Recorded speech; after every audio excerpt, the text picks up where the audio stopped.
Muy buenas noches, señoras, caballeros, bienvenidos al Gato al Agua.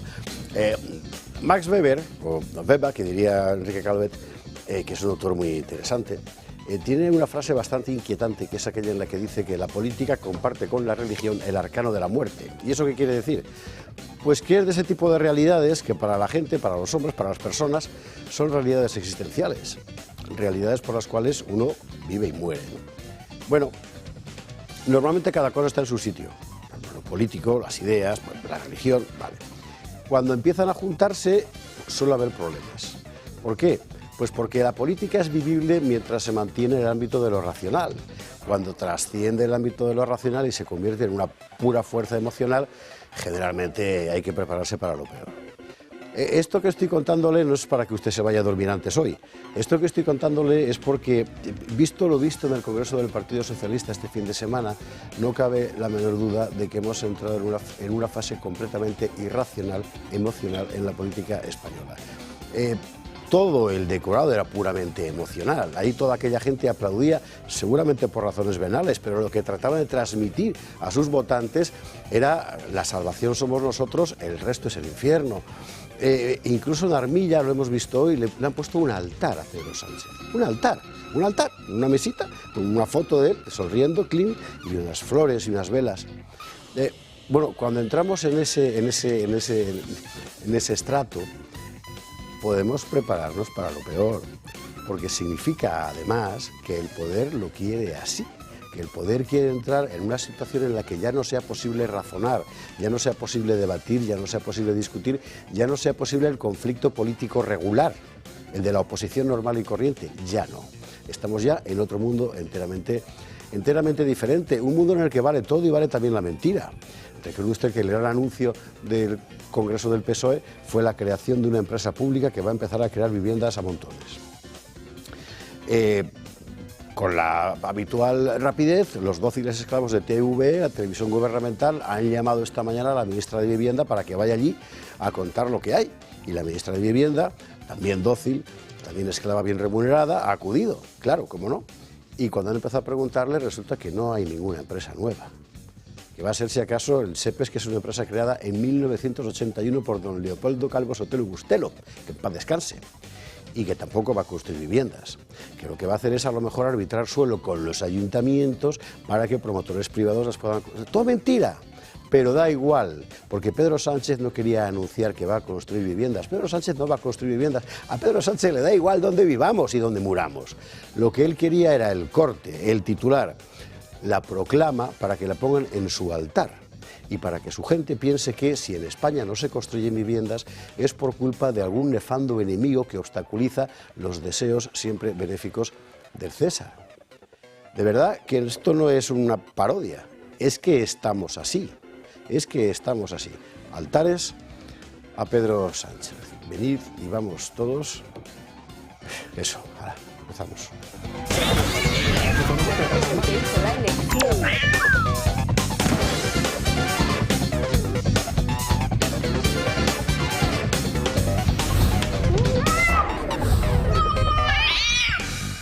21:48, 20:48 en Canarias. Vamos a empezar a ver lo que está pasando en España, a ver si nos da tiempo a ver lo que pasa en el mundo también, pero eso ya quizás nos queda demasiado grande. Pero bueno, mire, lo que hay, titulares. Lo primero, atentos a la deriva. Lo que ha pasado este fin de semana en el Congreso del PSOE es la construcción de un César. Fíjese usted que aquí desde la pandemia a este le llamamos Pedro Augusto desde el principio, por las hechuras y las maneras. No, pero él se lo ha tomado en serio.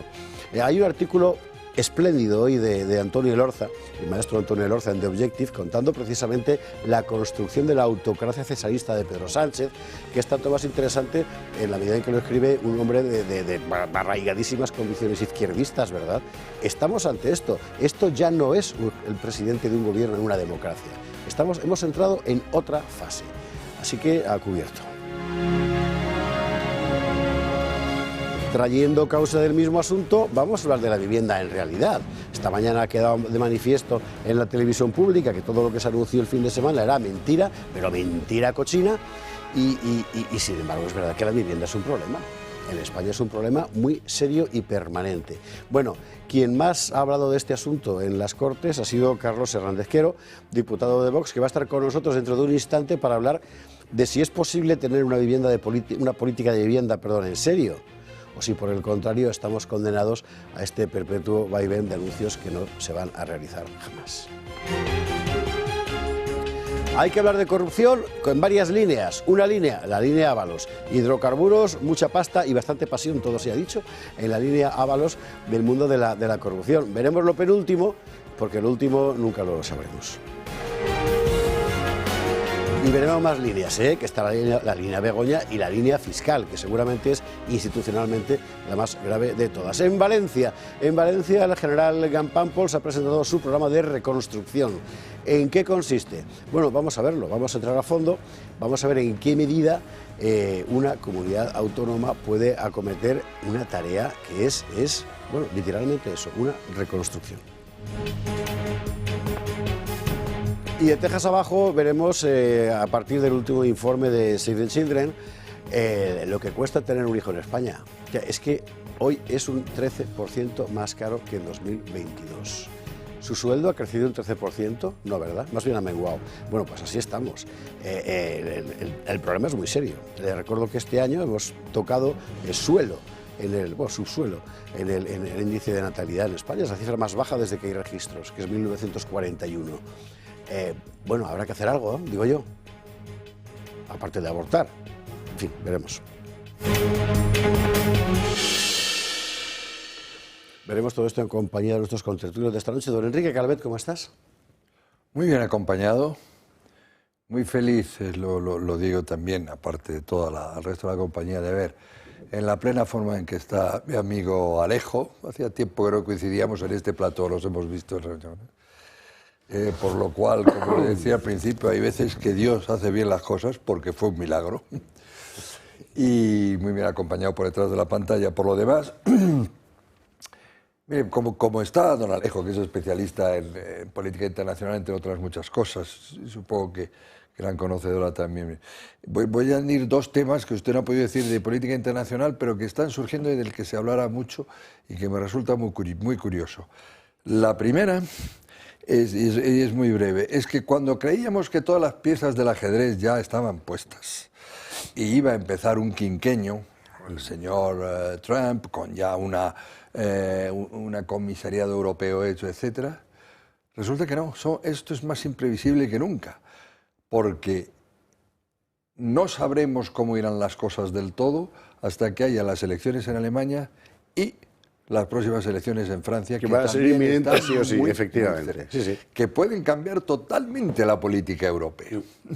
Bien, esa es la primera cosa, y como sé que ustedes hablarán en el futuro y tal, y es de lo poco que yo sé. Y la segunda cosa, para quien dice, no, ya está, Estados Unidos está en las últimas, y bueno, esto ya son los BRICS, son tal y cual. Bueno, pues el gran proyecto, que claro, China quiere levantar la cabeza, está haciendo sus portaaviones y tal, pero no ha salido, pero el gran proyecto que tenía China, un proyecto muy inteligente, donde iba a meter mucho dinero, que era hacer un doble del canal de Panamá, pasando por Nicaragua, pero gestionándolo ellos y no los americanos, pues ha tenido que renunciar, claro. O sea, ahí América pues no la ha dejado, porque todavía tiene mucho poder. Están muy bien vistas las dos cosas, son muy importantes y lo que pasa es que no nos cabía en el sumario hoy. No, por Dios, el gobierno francés, que ha sido noticia de esta tarde, literalmente está colgado de la brocha. Y en Alemania, si no cometen el gigantesco error de prohibir Alternativa por Alemania presentarse, porque eso va a romper el país, claro, pues sabe Dios lo que pasará. No, y en los Estados Unidos siguen siendo... Pero claro, mira el presupuesto militar, es que sigue siendo el doble que el resto del mundo, en fin. Claro, o sea, que puede venir Trump, que puede venir... Pero que saben lo que hacen.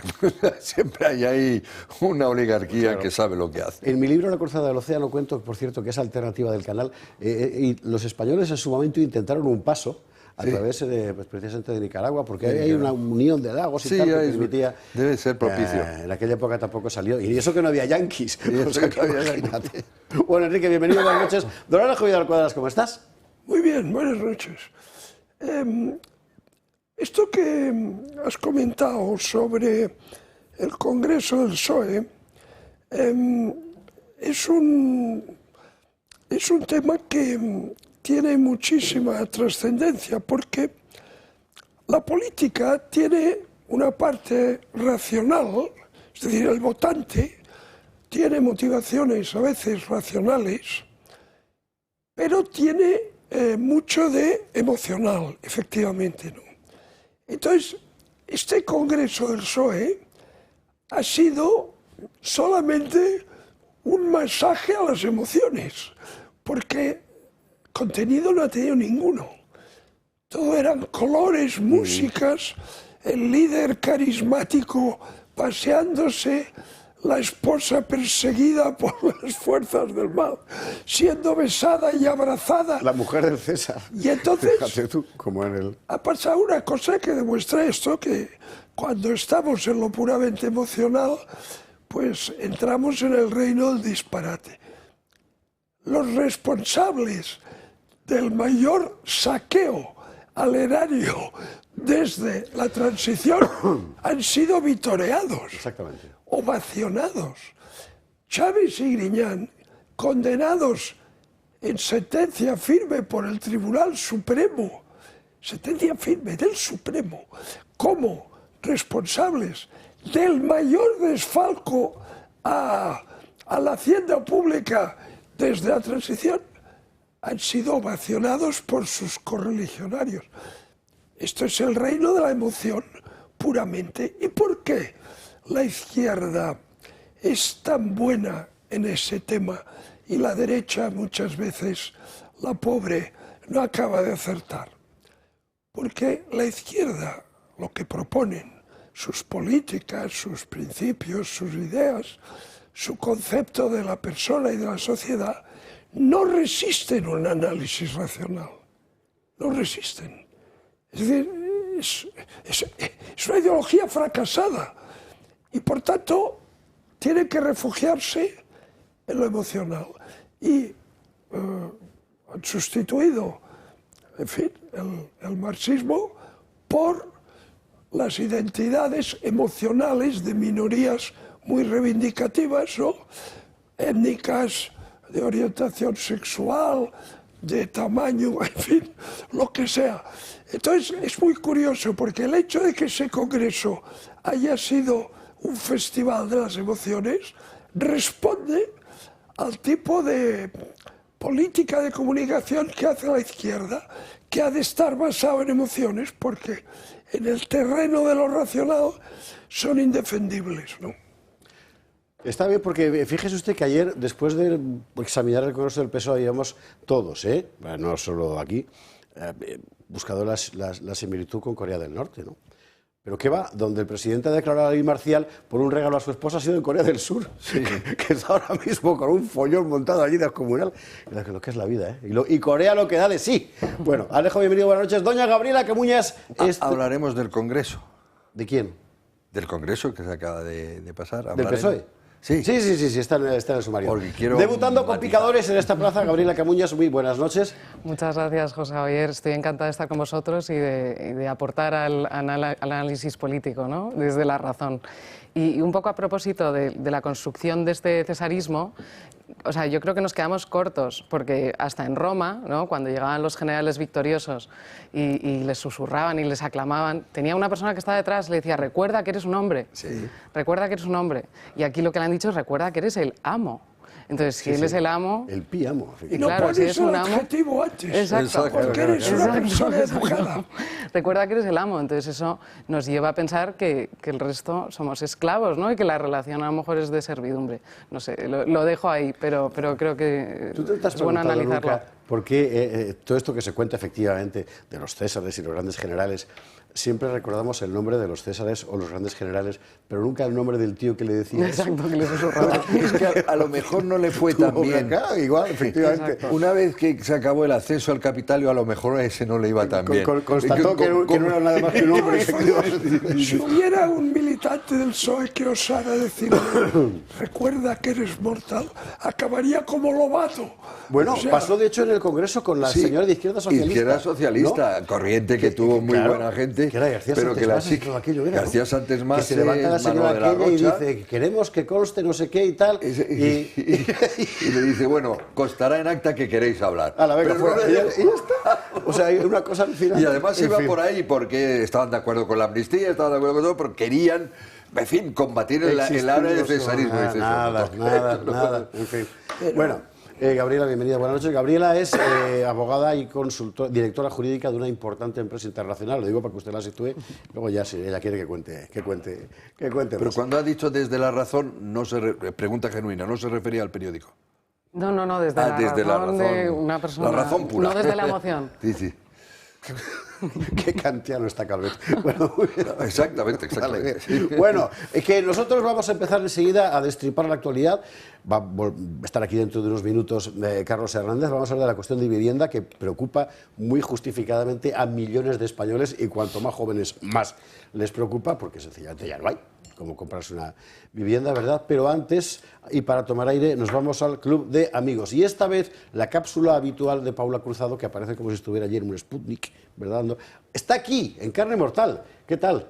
Muy bien, súper feliz, muy buenas noches de estar aquí con todos vosotros y sobre todo para hablar del Club de Amigos, que ya va finalizando el año, entonces hablabais antes de la palabra recordar. Pues yo recuerdo a todas aquellas personas que nos ven día a día y que apuestan por este medio de comunicación, por este formato de poder hablar en libertad, que nos ayuden a hacer este medio posible y que se hagan socios del Club de Amigos, que nos hagan una aportación, bueno, pues esporádica o puntual y así ayudan a este medio de comunicación. Que una cosa que ha hecho bien Sánchez en este año 2024 ha sido subir los porcentajes de desgravación para todas aquellas personas que hacen una donación o una cuota en el Club de Amigos, de decirles que los 250 primeros euros que hayan donado les devuelve el Estado el 80% de esa donación.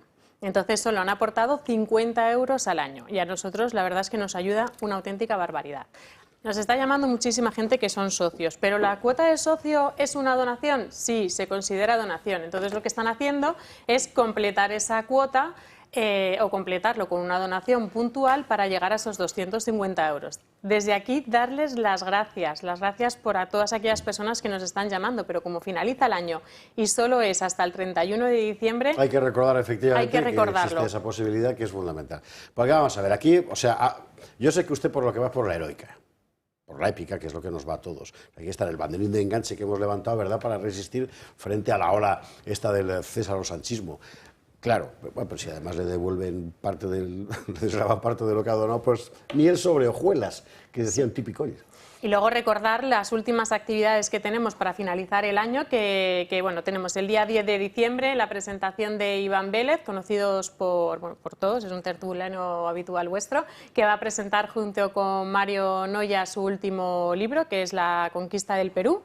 El 13 de diciembre volveremos a Barcelona con Debates en Libertad, que el primero lo hizo nuestro querido Alejo Vidal Cuadras, y para despedir el año tenemos a José Javier Esparza. Con José María Francas y con Joan Garriga, que estaremos allí peleándonos con algo. Y te volverás a catarrar. Ya. Y me volveré a catarrar como el fin de semana pasó en Barcelona. No, esta vez no. Por el tren, ¿no? El hablo es el tren del doctor Zivago, qué barbaridad, qué frío hacía. Bueno, animar a todas aquellas personas que se vayan apuntando, porque es cierto que son plazas muy limitadas, no tenemos mucha capacidad porque queremos que estos actos pues sean muy exclusivos.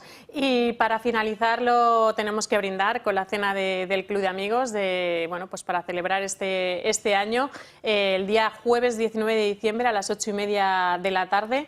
Y nada. ¿Dónde va a ser? Va a ser en Punto Básico. Es un restaurante muy cerquita del Corte Inglés de Argüelles, Marqués de Urquijo. Punto Básico. Claro, que no me queda, esto es por la cosa de la prima de riesgo, eso, ¿no? Claro, puntos básicos, efectivamente. Bueno, que sepas que tomo nota que una vez más, en lugar de hacer comida, hacéis cena para que yo no pueda ir. Pero a pesar de todo, trataré de pasarme por allí antes para saludar a la gente. Por favor. ¿Cómo son, eh? Es que lo de las comidas, la gente, como les pillan el horario laboral, tampoco pueden venir, entonces nunca acertamos. Pero te vienes con nosotros a Barcelona el día 13 de diciembre, que nos hace muchísima ilusión porque la gente se queda siempre con muchas ganas de verte. Así que hemos dicho, esta vez un viernes que nos lo llevamos, que no tiene excusa para que no vaya. Club de No, amigos, es verdad. Club de amigos. Gracias a todas aquellas personas que de verdad se han acercado este año al Club de Amigos, se han dado de alta por primera vez en el Club de Amigos, y a todas aquellas personas que lo siguen haciendo año tras año, gracias por confiar de nuevo en nosotros, y animarles y recordarles que tienen hasta el 31 de diciembre para hacer esa donación extra de 250 euros o para ampliar la cuota hasta llegar a eso, para que se puedan desgravar, que luego no queremos que pase, que luego no sea posible. Así que gracias a todos. Gracias a todos, porque gracias a ustedes estamos aquí nosotros, pudiendo hacer estos programas, porque si no seguiríamos aquí, pero no nos vería nadie porque nos habrían cerrado. Gracias a usted se va haciendo esta ventana cada vez más y más grande. Y cuantos más seamos, pues más grande será. Paula Cruzado, gracias mil. Gracias. Vámonos a la publicidad. A la vuelta de inmediato, Carlos Hernández Quero, vamos a hablar del problema de la cuestión de la vivienda, vamos a hablar de la gigantesca estafa que hoy ha quedado literalmente en pelota picada en la televisión pública, de esa empresa que va a crear viviendas de Pedro Sánchez, gran fantasmada, o como diría él, menuda inventada, ¿verdad? Y qué vergüenza, por favor. Bueno, Publi, lo vemos luego. 22:10, casi 22, 11, 21:10 en las Islas Canarias. Vamos a entrar en materia y vamos a entrar por la cuestión de la vivienda. Usted recordará el anuncio rutilante que hacía en ese escenario rojo puticlub de Ciudad Real del Congreso del Partido Socialista el presidente del Gobierno. Así. ¿Atacan la ley de vivienda? Pues desde aquí quiero hacer un anuncio importante a todos los españoles. El Gobierno va a crear una gran empresa pública de vivienda capaz de construir y de gestionar viviendas desde la Administración General del Estado. Es muy interesante que se fije usted, que repare en la música, ¿no? Porque tiene que ver con la emocionalidad de la política y mucho más de la contemporánea. O sea, él va haciendo el anuncio y a medida que va anunciando algo que ya sabía que iba a decir, va creciendo como si de repente se fuera llenando, henchido de vivienda, ¿verdad? Bueno, todo mentira. Todo mentira. Esta mañana llamaban en TV a la ministra de Vivienda, TV, claro, dóciles como son, ¿verdad? Se han apresurado a llamar a Isabel Rodríguez, ven y cuéntanos. Isabel Rodríguez, me llama TV, voy, me llama el hinchorrodo, ¿cómo no ir? Que es todo mentira, es alucinante. Isabel Rodríguez. Un año trabajando los departamentos económicos, especialmente ahora la vicepresidenta primera y ministra de Hacienda, el ministro de Economía, y liderándolo desde el Ministerio de Vivienda, con la fórmula jurídica para dar respuesta a esa nueva empresa. Se tratará de convertir y fortalecer SEPES, por tanto el instrumento es el fortalecimiento de la anterior empresa del suelo, que ahora abarca también la vivienda, introducir todo ese patrimonio, adscribir todo el patrimonio del Estado, completarlo con esa financiación pública que estamos disponiendo a través del ICO. Entonces, ¿qué pasa con las viviendas? Ya no hay nada nuevo. Ni nada. 1981 el gobierno Calvo Sotelo crea el SEPES, fundamentalmente para gestionar suelo público. 81, ¿eh? Que se dice pronto. No tiene nada que ver con otros organismos anteriores como el Instituto Nacional de la Vivienda, que eso iba por otro negociado. Es mentira todo. Bueno, y créditos del ICO que y también... créditos del ICO que ya sé usted lo que son, que usted tiene que devolverlos. En fin. Bueno, don Carlos Hernández Quero, qué vergüenza. Muy buenas noches, ¿qué tal? Buenas noches. Puedo decir antes que no estoy de acuerdo con lo que han dicho. Claro. ¿Quién? Ustedes dos. Ah, a ver. No. ¿En qué sentido? No, ya que interrumpes, seguro que te conteste Carlos. Hombre, no es... quitando aparte de que esto es lo único realmente socialdemócrata que han dicho en el Congreso, pero no es un tema que tenga que salir de un Congreso, es un tema de gestión normal, o sea, no tiene... Un Congreso se debate de ideología, del futuro de España. Quitando eso, no estoy tampoco de acuerdo en decir es pura mentira. Porque SEPES no tenía facultades en construcción. Exactamente. Ni en eso. Y decía lo que... Entonces, si hay algo que no, es decir, van a aprovechar una cosa jurídica existente para convertirla en algo que podría parecerse al Instituto Nacional de la Vivienda. Y con la idea estoy de acuerdo. Después que lo hagan mal es otra historia. Pero, hombre, no se dice que nos ha engañado. Que no, hombre, vamos a ver.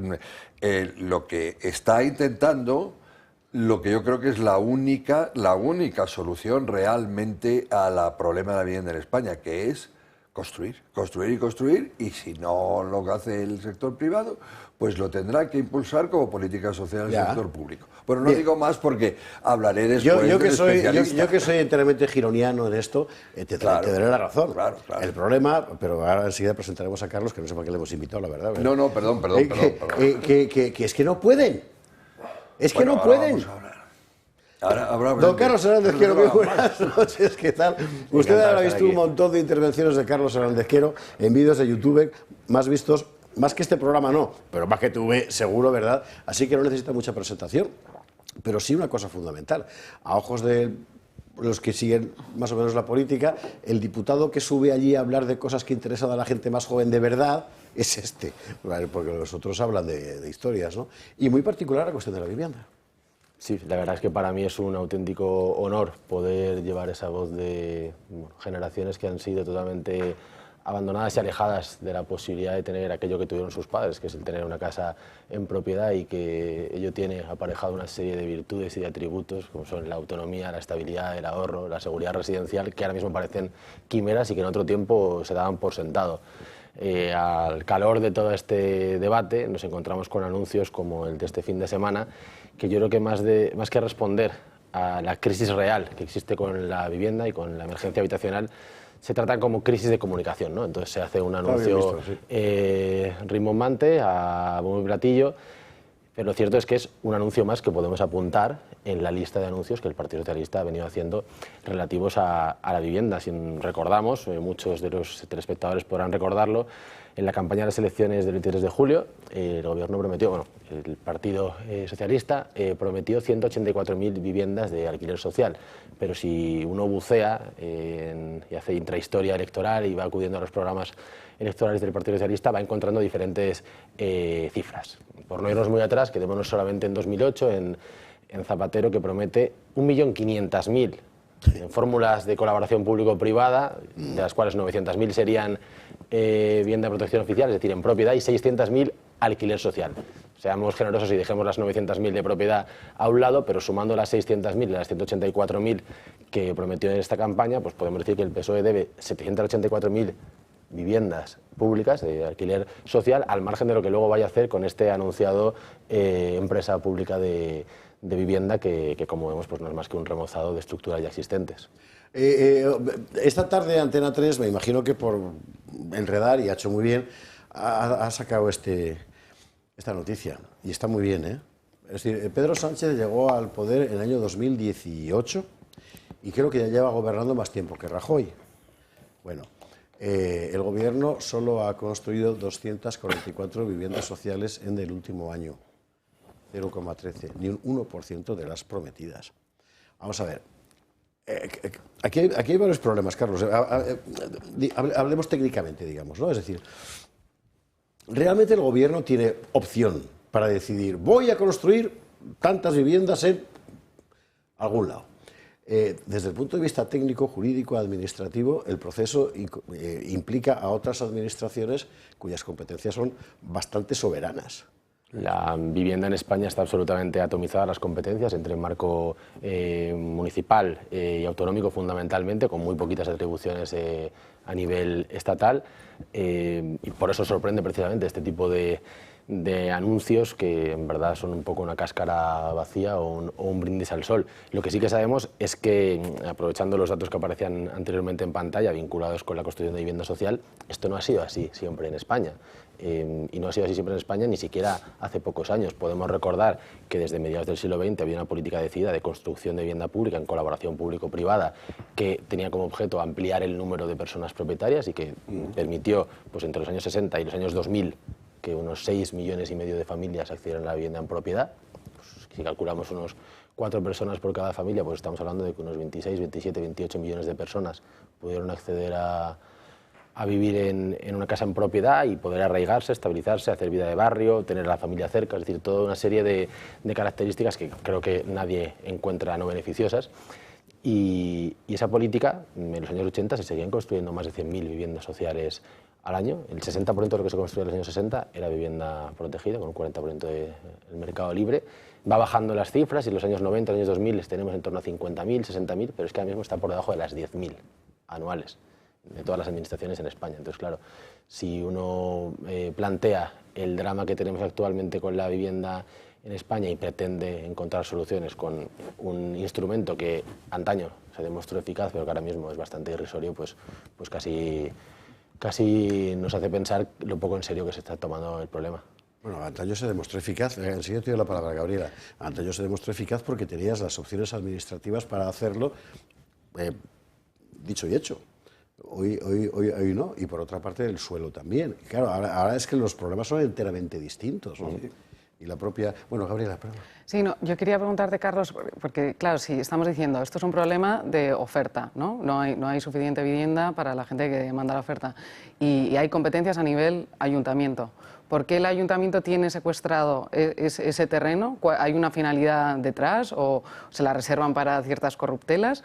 Y luego, ¿cuál es la propuesta, ¿no? ¿Qué podemos hacer? O sea, yo creo que el Gobierno no tiene interés en esto, no ha sido su prioridad, claramente. No le ha dedicado tiempo, no lo ha hecho, no es una prioridad que ellos tengan, ¿no?, a corto plazo. Otra cosa es que haya ciertos discursos, como puede ser el de Vox, ¿no?, apelando a los jóvenes y a la vivienda social, que parece que se esté llevando al gato al agua y entonces pues eso reaccione, ¿no? No sé si esa es la estrategia y por qué los ayuntamientos secuestran el suelo. Bueno, en el inicio de tu pregunta creo que estaba ya el meollo de la cuestión, que es que hay un desajuste tremendo entre la oferta y la demanda. Es decir, hay muchas más personas entrando cada día a un portal inmobiliario y queriendo encontrar una casa que pisos disponibles, y cada día además hay menos pisos disponibles y por tanto acabamos llevando a situaciones de casting inmobiliario en las que un casero recibe a cada vez más personas interesadas en su inmueble y acaba filtrando los perfiles más solventes, y por tanto, en este momento de crisis de oferta, lo que nos encontramos es que pese a que las medidas aparentemente, como la ley de vivienda o la cierta tolerancia con los impagos o los controles de renta, aparentemente van buscando proteger al vulnerable, se han convertido en un boomerang precisamente contra las clases populares y contra los vulnerables, porque son precisamente aquellas personas con poco tiempo trabajando, con un sueldo precario, con hijos a cargo, con una pensión pequeña, las que se han visto fuera del mercado de alquiler. Y digo del mercado de alquiler porque venimos de un país de propietarios en el que todo el mundo, o prácticamente todo el mundo, ha nacido o ha vivido en un hogar en propiedad. Hablo de las personas, sobre todo de mi generación, que sin embargo saben que ya no lo van a poder hacer. Y esto es dramático. ¿Qué hay que hacer cuando hay un desajuste tan drástico entre la gente que busca y las casas disponibles? Aumentar la oferta, pero también incluso, además de aumentar la oferta, y ahora voy a ello, no rehuyo la pregunta, también pensar si es racional y es saludable el modelo de desarrollo de país que tenemos, en el que estamos concentrando a la población solamente en 3, 4, 5 ciudades, acabando con las oportunidades en el resto del país y por tanto moviendo a la gente de su entorno, donde había antes comunidades firmes y sólidas y buen trabajo, obligándoles a desplazarse a otros lugares donde no se está construyendo y donde se está tensionando más la demanda. Y lo mismo con las políticas de inmigración. Madrid y Barcelona son las dos áreas metropolitanas en las que más ha crecido la población en toda Europa en el último año y viene repitiéndose año tras año. Es decir, estamos trayendo cada vez más personas que están presionando el mercado del alquiler y sin embargo ni se construye ni se rehabilita, y no solo eso, sino que además se hacen una serie de medidas que, insisto, con un título o con una intención aparentemente buena, han conseguido lo contrario, han conseguido reducir oferta. Es decir, se aumenta la demanda y la oferta cada vez es más pírrica y más raquítica. Para poder aumentarla, desde luego, hay que construir, pero aquí nos encontramos con la cuestión fundamental de dónde está el suelo, quién tiene el suelo. Por una parte hay un suelo que se declara no urbanizable y que hay que tratar de revisar eso de forma indiscriminada. No, tiene que protegerse todo el suelo que de verdad merezca una protección, pero tenemos que pensar si hay amplias extensiones en nuestro país donde se puede construir, y se puede construir viendo cuál es la función que ha tenido el suelo para el aumento de recursos de los ayuntamientos y las corruptelas y las redes que se han tejido en los ayuntamientos precisamente para todo ello. Es que el suelo es un instrumento de poder. Y hay otros dos factores que inhiben que el mercado funcione bien, ¿no? Uno es la seguridad jurídica. O sea, hay mucha inseguridad jurídica porque, bueno, está el fenómeno de la ocupación, ¿no? Y después que tampoco hay un marco jurídico estable, porque están todo el rato introduciendo inventos. Por ejemplo, el poner tope a los alquileres, eso es un disparate, porque lo único que consigues es reducir todavía más la oferta y encarecer más el producto. O sea, y aquí no podían decir que eso se desconocía, porque todas las políticas similares sí, que se habían tomado en París, fuera, en Berlín, partes. en diferentes estados Entonces, de Estados Unidos, son medidas, entre comillas, sociales, que son antisociales, son contraproducentes. Por tanto, la inseguridad jurídica, esto inhibe mucho al propietario. Y después está la falta de mano de obra. Falta mano de obra cualificada en la construcción. O sea, los constructores no encuentran a gente que pueda trabajar y hay una escasez de personal cualificado para la construcción. Entonces, todo eso forma un tinglado que nos ha llevado a la presente crisis. Este gobierno, que lleva 6 años, en el tema de vivienda no ha hecho absolutamente nada. Es más, lo que ha hecho ha sido contraproducente. Claro, Enrique, y el anuncio de la famosa empresa, eso es pura propaganda. Pura propaganda. Es algo que todo el mundo cree, en ese sentido yo estoy de acuerdo con Enrique, que efectivamente hay que hacer, pero es que a poco que hurgues, pero si no puedes. No puedes. Así no puedes. O sea, Sí, en fin, bueno. lo ha dicho muy bien, va a ser muy bien, lo ha dicho muy bien. O sea, el problema de las autonomías en España, que ha terminado cargándose nuestra democracia, por ejemplo, el mercado interior, pues una cosa que se ha cargado. No puede haber una política de vivienda nacional, es que no es posible, es decir, tengo que poner de acuerdo, etcétera, y no es posible. Y llega a lo municipal, como aquí se ha dicho cuando se habla de lo del suelo. Solo quería añadir técnicamente no soy un inexperto y analfabeto en cosas de vivienda, me suelo nutrir de, creo que un compañero de nuestro invitado que es José Luis Ruiz Bartolomé, creo que todavía compañero, sí, creo que es de Vox o por lo menos ha sido diputado, ¿no? Y técnicamente ahí lo leo, pero políticamente yo creo que España tiene que admitir que después de estas 2 crisis que ha sufrido, la de la COVID y pues, anteriormente la financiera, en el aspecto de la vivienda está como en una situación de posguerra, vamos, está evidentemente con una necesidad social básica que es difícil suplir rápidamente solo con el juego del mercado y tal, y que está afectando a generaciones de jóvenes. Y por lo tanto, y eso se ha vivido ya, se vivió en la posguerra, por eso la raíz de del socialdemócrata de hacer vivienda pública, pues está, por ejemplo, lo hicieron muy bien en Austria, por la posguerra, y todavía existen esos bloques públicos. Sí, y yo creo que hay que admitir que como el problema ya es acuciante, porque lo llevamos despreciando demasiado tiempo, está ahí, porque construir, cuando uno dice voy a construir 50.000 viviendas, yo creo que el señor está dando cuenta, sí, vale, pues ya veremos si dentro de 3 años lo has conseguido, porque esto no es que venga yo mañana y te... Entonces, yo creo que es inevitable, para dejar cierta pues autonomía, capacidad vital, es inevitable aumentar mucho el mercado de alquileres. De hecho, yo lo de fomentar mucho la propiedad, como decía, ahí yo mantengo, porque suele ser un obstáculo a la movilidad necesaria. Cuando dice, claro, ¿por qué estamos solo en grandes ciudades, etcétera? Que la gente quiere poseer. Pues claro, pero si la gente lo que se va es atar a un piso y un barrio para toda la vida, eso yo prefiero, en cualquier caso, a corto plazo hace falta mucho más alquiler asequible.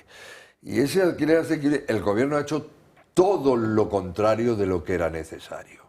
Y ahí interviene lo que es una cosa curiosa. Decía doña Gabriela muy bien, no, es que el gobierno no le interesa. Hay uno de los gobiernos que nos gobiernan que sí está muy interesado, que es pues el Sumar, los frikis el Podemos, etc. Eso es la vivienda para ellos y tal.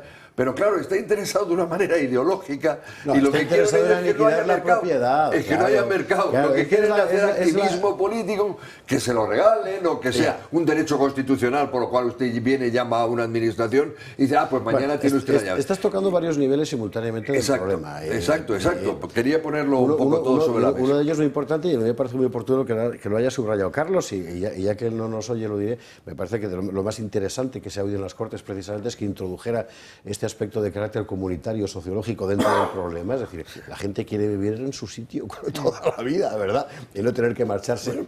Eso hay que incorporarlo también. Con lo cual entramos ya en una cuestión de modelo social. Pero yo antes, Alejo, hay que acabar la entrevista. Yo quiero hacer una pregunta. Te ruego brevedad, por tanto. No, sí. Pero digo que te ruego brevedad y le pregunto a esto que dice Enrique, que el mercado no va...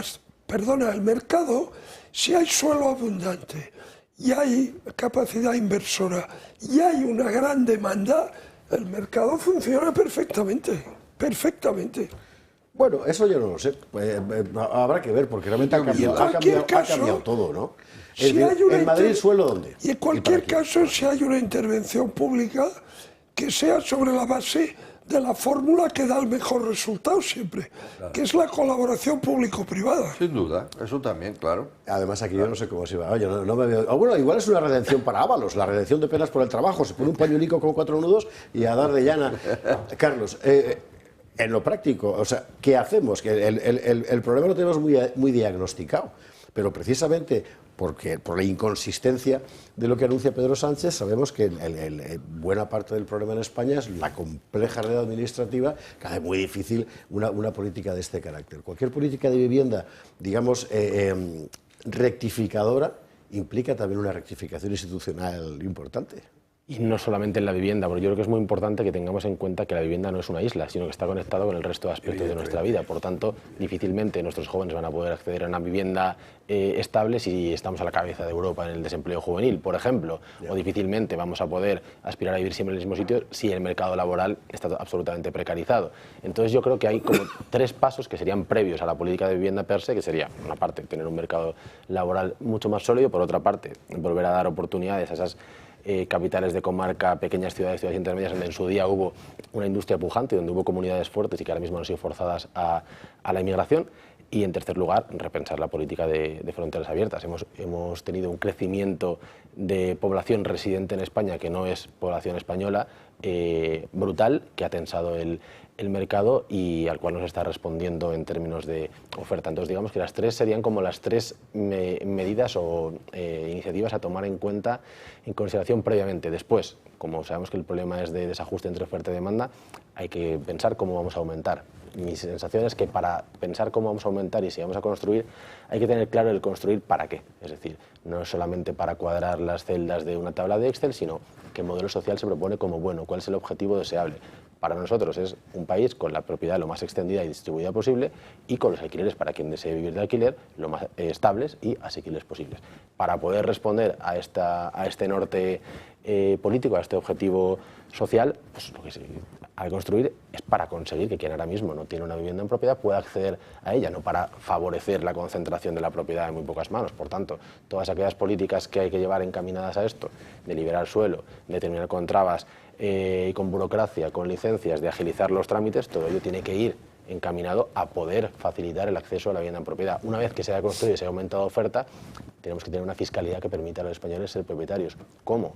Pues, volviendo a figuras como, por ejemplo, la fenecida deducción por inversión en vivienda habitual, que desapareció en el año 2012-13 por el gobierno de Mariano Rajoy, acabando con el IVA para la compra de primera vivienda en el caso de obra nueva, reduciendo al mínimo, bonificando ITP y AJD, que son 2 impuestos que, según la comunidad autónoma, para una casa de 300.000 euros suben entre 20 y 30.000 euros lo que la familia que quiere comprar tiene que tener ya ahorrado, lo cual pues, son cantidades bastante respetables. Y en último lugar, yo creo que también ante esta situación priorizar al ciudadano autóctono y nacional sobre cualquier otra consideración. Tenemos claro que ha habido un descenso, un desplome absoluto del número de propietarios en España, al mismo tiempo que crecía el número de propietarios de otros países. En provincias como la que yo represento, como Málaga, el 28% de las operaciones de compra-venta que se hicieron el año pasado fueron extranjeros no residentes. En Alicante un 35%. Bueno, pues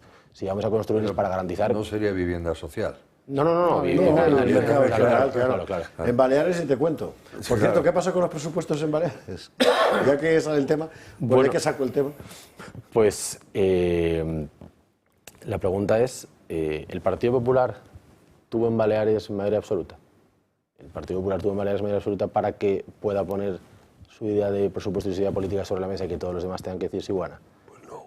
Pues parece que no. El Partido Popular tuvo un 36% en las elecciones y Vox tuvo un 14% en las elecciones.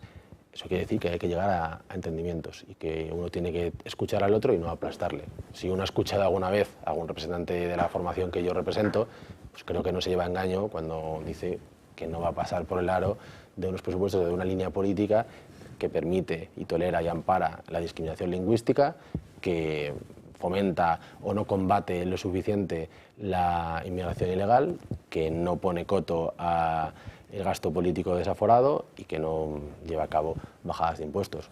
Son cuestiones que cualquiera que conozca el mensaje de Vox sabe que son fundamentales para Vox y que también son fundamentales para una parte importante de la base social que vota el Partido Popular y que estaría deseosa de que precisamente sobre esos pilares hubiese una negociación que respetara sus principios y su manera de ver el mundo.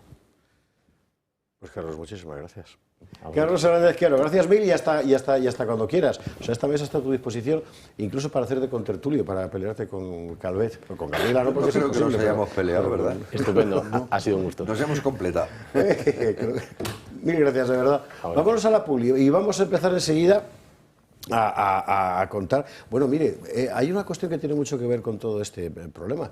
El informe de Save the Children sobre lo caro que se ha puesto tener un hijo en España es una cosa muy interesante. Aquí ya hemos dicho muchas veces que la cuestión de la natalidad no es solo porque la gente no pueda pagarlo, es más complicado. Pero el tema económico evidentemente es fundamental. Y los datos que han salido hoy son de verdad, en fin. Bueno, publi y enseguida lo vemos. Esto es la política. 22:40, 21:40 en Canarias. Vamos enseguida a la cuestión de los niños. Es fundamental. Mire, un país pues muy interesante hablar de la vida pública de un país, pero si no hay gente no hay país. Claro, bueno, pues aquí estamos como estamos. Antes del asunto, agua Sierra Cazorla. Agua Sierra Cazorla, que usted sabe que es el agua de este programa, el agua Sierra Cazorla, que es el agua mineral por antonomasia. Pero no sé quién dijo alguna vez que el agua, cuanto menos mineral, mejor. O sea, como si fuera el agua destilada de las baterías de los coches. No, hombre, el agua mineral, pues tiene que tener minerales. Y agua Sierra Cazorla es que tiene de todo y sobre todo tiene lo fundamental. En magnesio, por ejemplo, que es fundamental para los músculos, los huesos, etcétera. Con dos litros, calambres. Con los calambres, que efectivamente. Magnesio, el combate de los calambres. Con 2 litros tiene usted en torno a un 30% de las necesidades diarias de magnesio, ¿no? Bicarbonatos, lo mismo, son 401 miligramos por litro, que tiene un gran valor digestivo. Y para los hipertensos es ideal porque solo tiene 1,3 miligramos de sodio por litro. Además, Agua Sierra Cazorla elabora refrescos de naranja, de limón, con esa misma agua, que son fantásticos. Entre usted en la web y ya verá lo que da de sí el agua Sierra Cazorla. Bueno, vamos al informe de Save the Children de hoy. Vamos al informe de Save the Children de hoy, que es...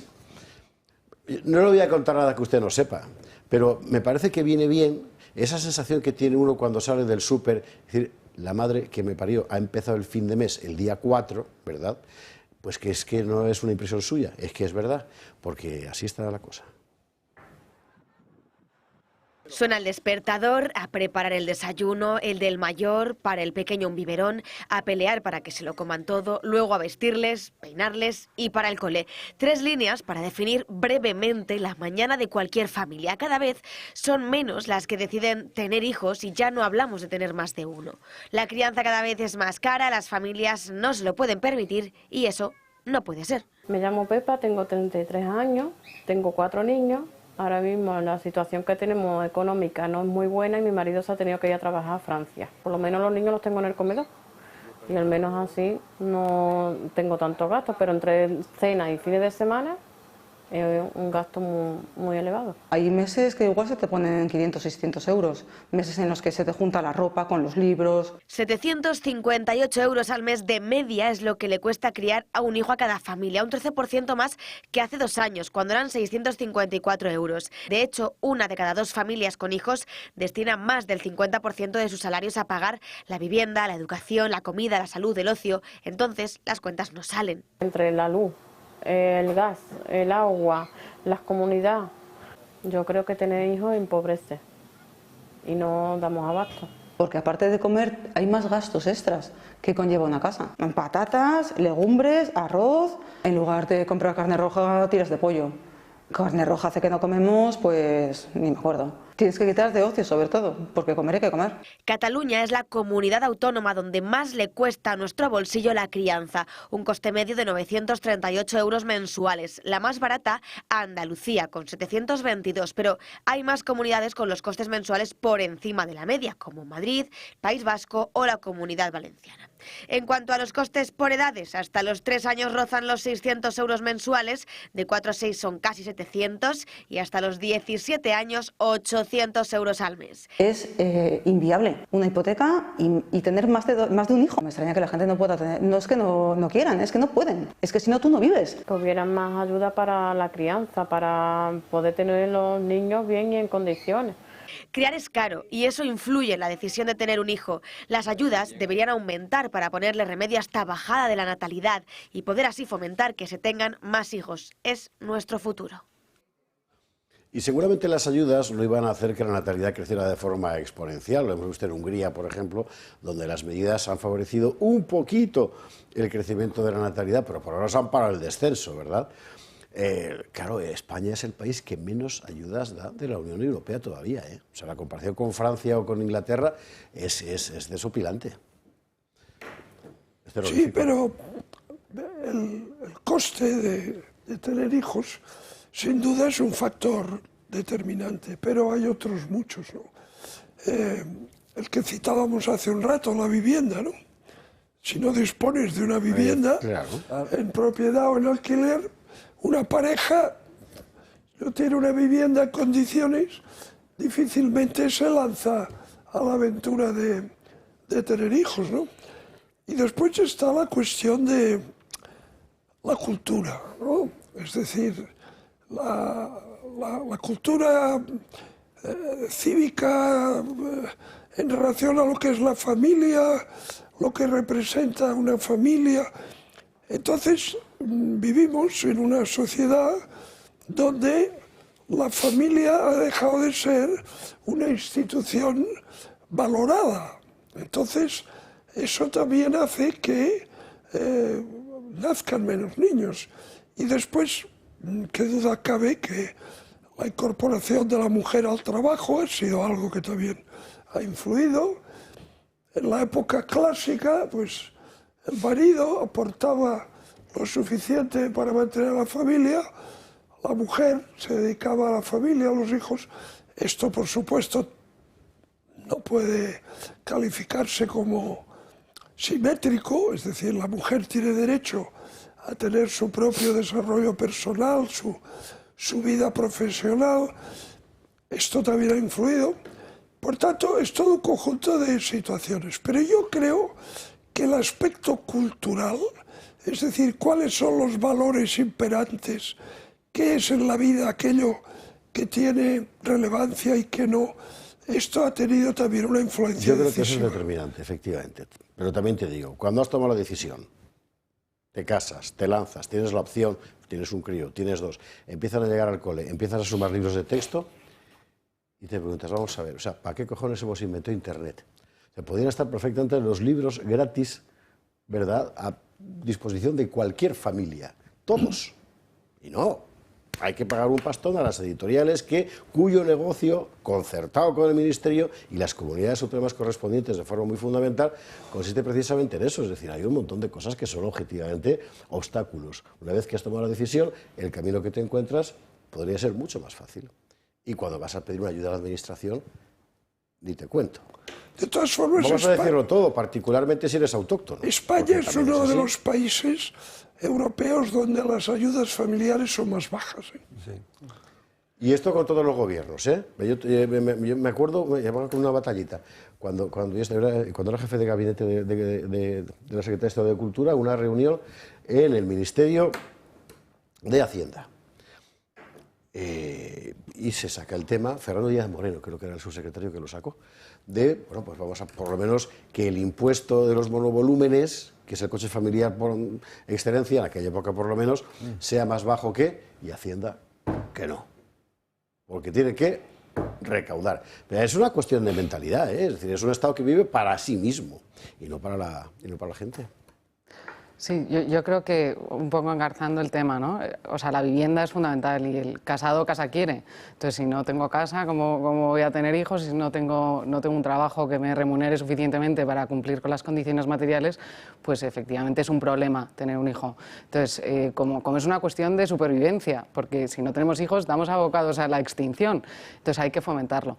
No me gusta señalar la incorporación de la mujer al trabajo como una de las causas, porque yo creo que ese debate ya está superado. Es decir, el hombre y la mujer son padres al 50%, para lo bueno, para lo malo, y oye, se tendrán que arreglar tanto económicamente como en tiempo que tiene que dedicar a la familia. Y yo creo que, o sea, las personas jóvenes eso lo tienen muy asumido, ¿no? Otra cosa es que, oye, fomentemos, hagamos política para tener hijos, para sostener el estado del bienestar, para evitar problemas que son, por ejemplo, los derivados de la inmigración, y luego que es que tenemos muchos jóvenes que se van de España porque directamente aquí no encuentran la opción. Entonces, por un lado, estamos echando a esos jóvenes buscándose un futuro, y tenemos el problema de que estamos trayendo a otras personas que, oye, que igualmente, culturalmente, pues son difíciles de integrar, ¿no? Entonces, pues... Hay una cuestión de estructura de gasto público que es muy interesante, porque esta es la típica cosa en la que todo el mundo entendería que nos gastemos el dinero de todos, ¿no?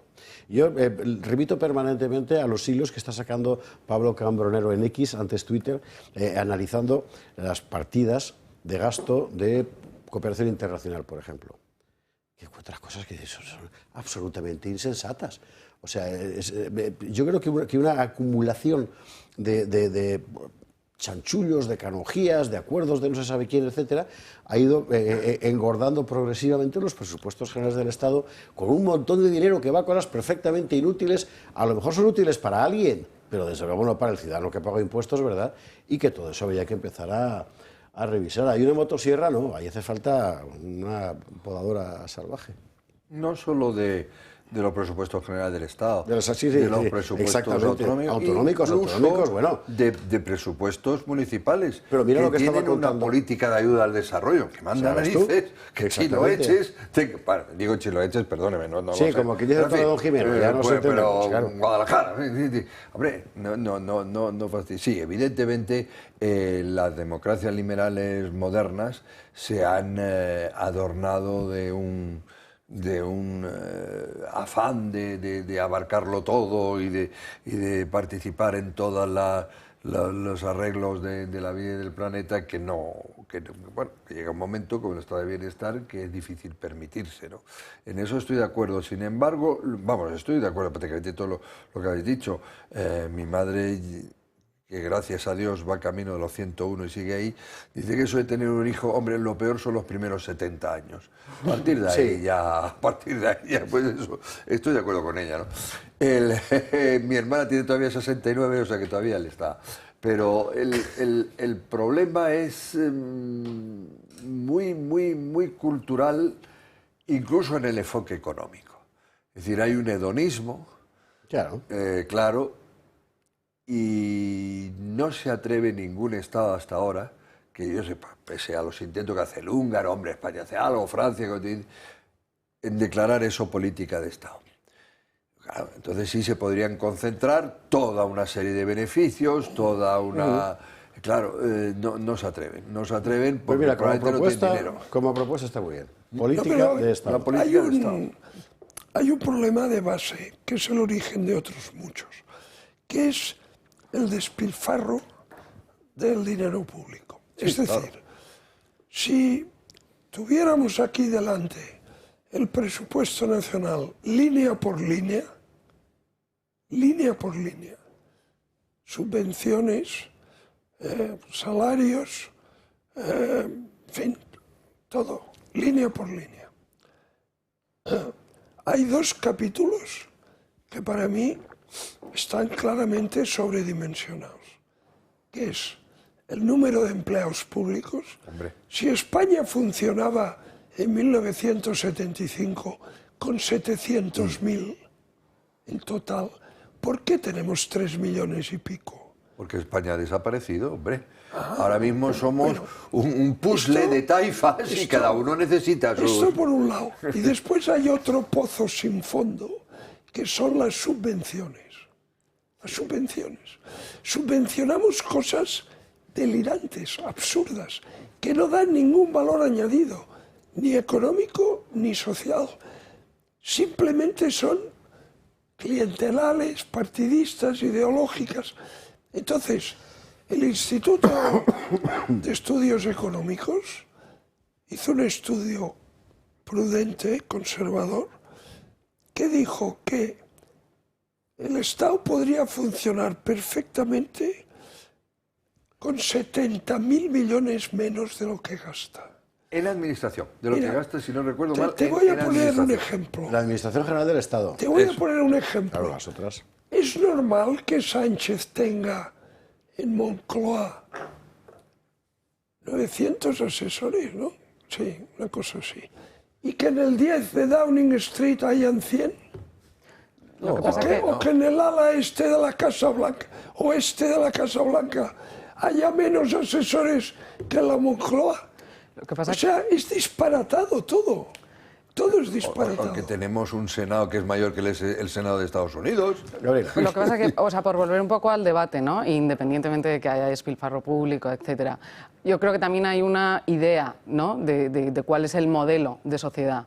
Entonces, en el modelo de sociedad que se está promoviendo culturalmente, no es el de las familias y las empresas españolas, claro. No, es la disolución, ¿vale?, de esas unidades que han funcionado también como paracaídas, ¿no?, entre el Estado y el individuo. Oye, pues en las crisis, ¿quién apoyaba? Pues la familia y los hermanos y los abuelos, ¿no?, y que han estado cuidando a los hijos. Entonces, es un tema de modelo cultural de la sociedad en la que vivimos y a dónde quieren llevarnos, de la desintegración de esas unidades que eran muy importantes. Exacto, y de metería del poder. Acuérdese usted cuando la pandemia, lo que decía todo el mundo. La familia ha sido el paraguas o el salvavidas de toda la catástrofe, ¿cierto? Lo dijeron todos los políticos. Sí. ¿Alguno tomó alguna medida para, reconociendo esto? No. Porque la familia tiene una cosa que es única. La mayoría de familias, puede haber casos, digamos, patológicos, pero la inmensa mayoría de familias tienen una cosa que en términos económicos no tiene precio y no tiene parangón. Es un espacio de solidaridad extrema. Claro. Es decir, tú... Y al margen del poder, y al margen del poder, no y al miras, margen del poder, o sea, exactamente. Aquello que dicen, se quitaba el pan de la boca para dárselo a su hijo. Es decir, es una solidaridad extrema. Entonces, claro, eso económicamente tiene un valor enorme. A ver, 20 segundos por Barba y nos vamos a Valencia con el general Campampols. Sí, eso va a empeorar, porque se sigue dando esa... Hay mucho joven ahora que depende de la pensión. Sí, absolutamente. Sí, y sí. Eso no aguanta mucho tiempo. Eso va a estallar, Esa solidaridad extrema es eso, que viven en su casa y viven la pensión del padre o del abuelo que ayuda, pero claro, eso va a estallar. Bueno, por cierto... No vamos a Valencia, no nos vamos a Valencia. ¿Sabes que la pensión media está 1.000 euros por encima del salario medio? Sí, señor. Claro. En fin.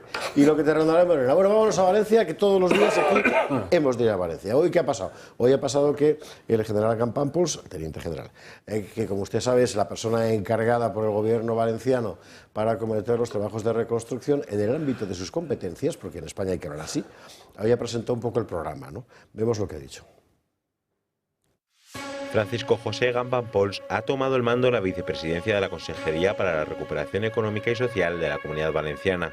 Teniente general retirado del Ejército de Tierra que tiene una nueva misión, reconstruir la comunidad tras la devastación provocada por la Dana y fijar un plan de acción para prevenir futuras catástrofes. Las pérdidas humanas son más de 200. Las económicas en el sector comercial se estiman en 700 millones de euros por daños materiales y por cierre de negocios. Campampols, tras lo ocurrido, ha afirmado que hubo fallos de actuación. Pero no, ¿cómo va a haber funcionado?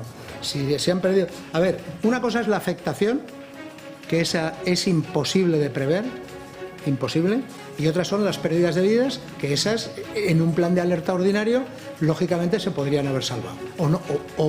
No todas, porque como saben, ha muerto gente que vivía en bajos de casas, que no tenía a nadie que le conociera y ha fallecido pues ahogado en su casa, ¿no? Había otras que se hubieran podido, con toda seguridad. La Consejería se va a hacer cargo de la ejecución de un plan que reunirá una serie de expertos que determinarán la afectación de las distintas áreas y desarrollarán diferentes programas específicos y funcionales sobre infraestructura, economía y trabajo. Van a redactar un plan marco de prevención, protección y respuesta. El objetivo es aprender de lo que ha ocurrido, revisar lo que no ha funcionado, determinar cómo se va a hacer funcionar y programarlo y ejecutarlo. La administración en la que está involucrado el teniente general pretende simplificar la normativa para que se pueda ejecutar el plan lo antes posible. ¿Y quiénes van a ser los encargados de llevarlo a cabo? Pampols va a proponer a los grupos políticos que aporten personas y medios y diferenciarán entre los equipos de emergencia para hacer frente a la devastación y los equipos de reconstrucción, dirigidos de momento por el mismo mando. Para poder ejecutar el plan se va a reorganizar el personal de diferentes departamentos y cuando este finalice, cada uno volverá a su puesto de trabajo correspondiente. Aún está en marcha el proyecto, no hay fecha para su finalización y falta información de cómo va a ser. Ygam Pampols ha asegurado que se irá tras haber realizado su trabajo. El propósito es claro, mejorar las condiciones de vida de los valencianos. Vamos a ver, yo tengo mayor de los respetos por el general Ygam Pampols, al que conocí siendo el director de la Academia de Zaragoza, y me parece un tipo de primera. Pero estoy viendo que Enrique Calvet está levantando el brazo para decir lo que yo voy a decir ahora, que estoy casi seguro. Seguro. O sea, esto es insensato. Esto es insensato. Quiero decir, esto no tiene que hacerlo un señor, por excelente que sea, ¿verdad?, en el ámbito de una administración autonómica cuando hablamos de una catástrofe de estas características. Es para volverse loco. A mí me tiene muy de mala sangre esto, porque es como una distracción o un aval a la huida y falta de responsabilidad criminal del Estado, hombre. Eso si ahora se centra toda la prensa en el general, al que le deseo lo mejor, por supuesto, y ojalá tenga éxito en lo que pueda hacer. Pero, hombre, por favor, esto es una tragedia a nivel europeo, hombre, que requiere de una serie de recursos y una serie de medios y una serie de ayudas financieras, material, hombres, manos, como son los que puede aportar el ejército, que sobrepasan con mucho lo que puede hacer una comunidad autónoma. A lo mejor sobrepasa con mucho lo que puede hacer la nación española y por eso necesita ir a Bruselas. Entonces, esta cosa de la prensa, ¿no?, de decir, no, hombre, es que tenemos un salvador, ahí como fracase, que es, hombre, eso me parece una vergüenza.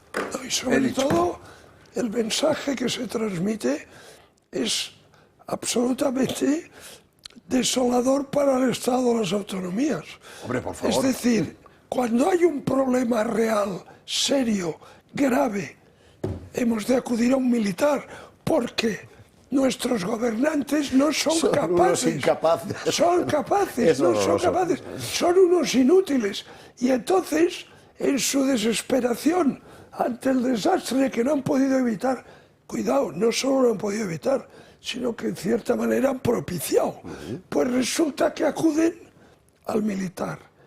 Es decir, eso, para mí, el hecho del desastre de Valencia y el que se haya tenido que recurrir a un general para que ponga orden, es una prueba palpable. Más tópica, ¿verdad? Bueno, ¿qué hace falta que un general pone orden? Un espadón.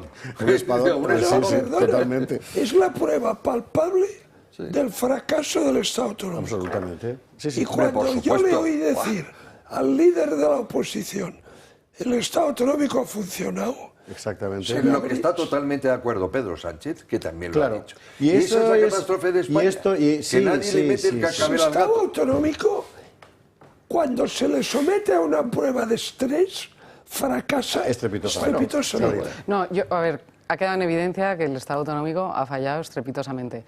¿Por qué? ¿Por qué falla? Pues por un lado tenemos, ¿no?, el lío de las competencias, que si la infraestructura del pollo es una competencia estatal, que si el tema de materia medioambiental es una competencia, y al final está el ciudadano de Paiporta, que lo que están es echándose culpas y luego se abrazan, ¿eh? O sea, que se echan culpas y luego se abrazan. El ciudadano de Paiporta, que ha visto, pues no sé, morir a sus familiares, a sus vecinos, que lo ha perdido todo, dice, ¿qué es esto?, ¿no? 3 días en el fango, exacto, en los cadáveres. Pero ¿y por qué es? Pues porque al final este sistema partidista que tenemos en el gobierno lo que está pensando y su interés es que el otro, el adversario, fracase. Y el autonómico está también pensando, bueno, pues le echo la culpa al uno y al otro. Entonces no hay idea del bien común. Por eso a mí me gusta un militar, porque, oye, pues en la milicia se le ha entrenado en que servir, mandar es servir, y además me parece muy honorable lo que ha dicho de yo no voy a aguantar aquí 4 años, yo vengo, lo intento arreglar y me voy, ¿no? Entonces, oye, por lo menos me parece admirable, cosa que no haría un político. Exacto. Entonces, bueno, eso por un lado. Y luego, por último, a mí lo que me parece intolerable es que en el mundo privado las empresas, se muere un trabajador, tiene unas lesiones y alguien ahí sentado en el banquillo, seguro. Y además un juez le va a decir, ¿y cuáles son las medidas preventivas que usted tomó? ¿Eran adecuadas? ¿Eran suficientes? Y si no eran adecuadas o eran suficientes, se le va a condenar por negligencia grave. Y entonces, ¿qué pasa aquí? En las administraciones, con 222 muertos. Impunidad total. Impunidad total. Entonces, oye, esto, un coste muy alto, pero hay una reflexión que yo creo que ya ha calado en el pueblo y en la gente, que al final paga los impuestos. Ha tenido que ir el pueblo a salvar a la gente en Valencia. Encomiables proyectos, el de Revuelta, una niña de 21 años que ha logrado recopilar no sé cuánto Elsa, dinero. Estuvo aquí la semana pasada, efectivamente, Elsa Lameda. Entonces, al final, pues estuvo aquí con Pablo González de Gasqui. Tuvimos el otro día, por cierto, un conato de pelotera, Calveto y yo, por WhatsApp, que con el tema del pueblo salva al pueblo, ¿no? Que decía Enrique, me parece lo peor, yo entiendo lo que quieres decir, que no debería ser así. Claro. Pero coño, es que ha sido así. Claro. No, pero es que no han salvado nada. Joder, que no han salvado. No han salvado nada. Ay, admiro lo que han hecho pero precisamente no han salvado nada porque para salvar hace falta ingenieros, hace falta militares que organicen. Bueno, ellos, hombre, no te digo yo que no hayan dado de comer a quien estaba, etcétera. Es que, pero no es, es que no es una afirmación, Enrique. Si es que no es una afirmación. Cuando la gente en Chiva, perdóname, Alejo, cuando la gente en Chiva, el primero que me dijo eso fue mi hermano en Chiva, la misma noche o el día siguiente de la catástrofe, ¿no? Y no lo decían, nosotros nos vamos a salvar, saben de sobra que eran incapaces porque aquello era inabarcable. ¿Qué quería decir? Ex negativo. A tomar viento toda esta gente. Eso se ha dejado desamparado. Eso sí, y en esa línea solo añado una frase y te dice, ¿de verdad a nadie en este momento no le parece escandaloso y repugnante que el teniente general Gant haya presentado un plan y el gobierno de España no ha presentado ningún plan de recuperación? Bien visto. El gobierno de España no ha presentado un plan de recuperación. Bueno, fíjate hasta qué punto nuestro sistema político está degradado, que tú que has estado como yo en el Parlamento Europeo y conoces como yo cómo funcionan otros Estados miembros en el terreno político, un presidente de gobierno de un país, no sé, puedes pensar en cualquiera. Normal. Un presidente de gobierno que en una catástrofe de este tipo no toma todas las medidas con carácter urgente, se cierra en la pasividad y dice, si necesitan ayuda, que la pidan, ese gobierno cae al día siguiente. Y un presidente de un gobierno, vamos a llamar regional, que el día cuando hay una amenaza de riada catastrófica en una zona donde hay una tradición histórica de riadas catastróficas, se va a comer con una periodista 4 horas incomunicado. Sí, luego. Perdona, Enrique, ¿y sigue ahí? Y sigue ahí, claro. ¿Cómo puede ser? Por eso la gente piensa lo que piensa. No, claro. Y la ruptura es feroz. Es que te diré una cosa. Yo me pongo en su piel. Yo habría dimitido al día siguiente. Hombre, por favor. Porque la vergüenza que hubiera sentido, o sea, el bochorno, o sea, no hubiera podido ponerme ante la gente. Pero ¿de qué material están hechos esta gente? No lo sé. Y luego otra cosa que piensa la gente, que es incluso una reflexión mucho más grave, que es, si la Comunidad Valenciana hubiera estado gobernada por un gobierno socialista... Se hubieran volcado. Se hubieran volcado, no. Pues yo creo que la gente piensa que efectivamente Luego de Castilla-La Mancha no se han ocupado, ¿eh? Gabriela, no te quepa duda. Aquí se ha roto algo serio. Aquí se ha roto algo serio y las consecuencias... de las notas de la ministra. Sí. Es nuestro momento. Es nuestro momento. Ay, por cierto, les pasa cada cosa. Hoy le han pillado una semejante, en realidad peor, a Pilar Alegría, que a pesar de su nombre es la portavoz del gobierno, ¿no? Porque ha habido un cambio importante en la Secretaría de Comunicación del gobierno. Han nombrado un nuevo secretario de Estado, que es un talibán, el señor Antolín es un talibán, ¿verdad? Y a lo mejor ha sido por eso, a lo mejor no lo sé. El asunto es que dentro del material que han pasado a la prensa hoy, han pasado el argumentario que le escriben a la pobre señora Alegría para que lo cante todo, ¿no? Mira, que lo tenemos, ¿verdad? Y ayer mismo la propia agencia tributaria abonó en un solo día 144 millones de euros directas, ayudas directas, para más de 15.000 empresas y autónomos afectados por la DANA.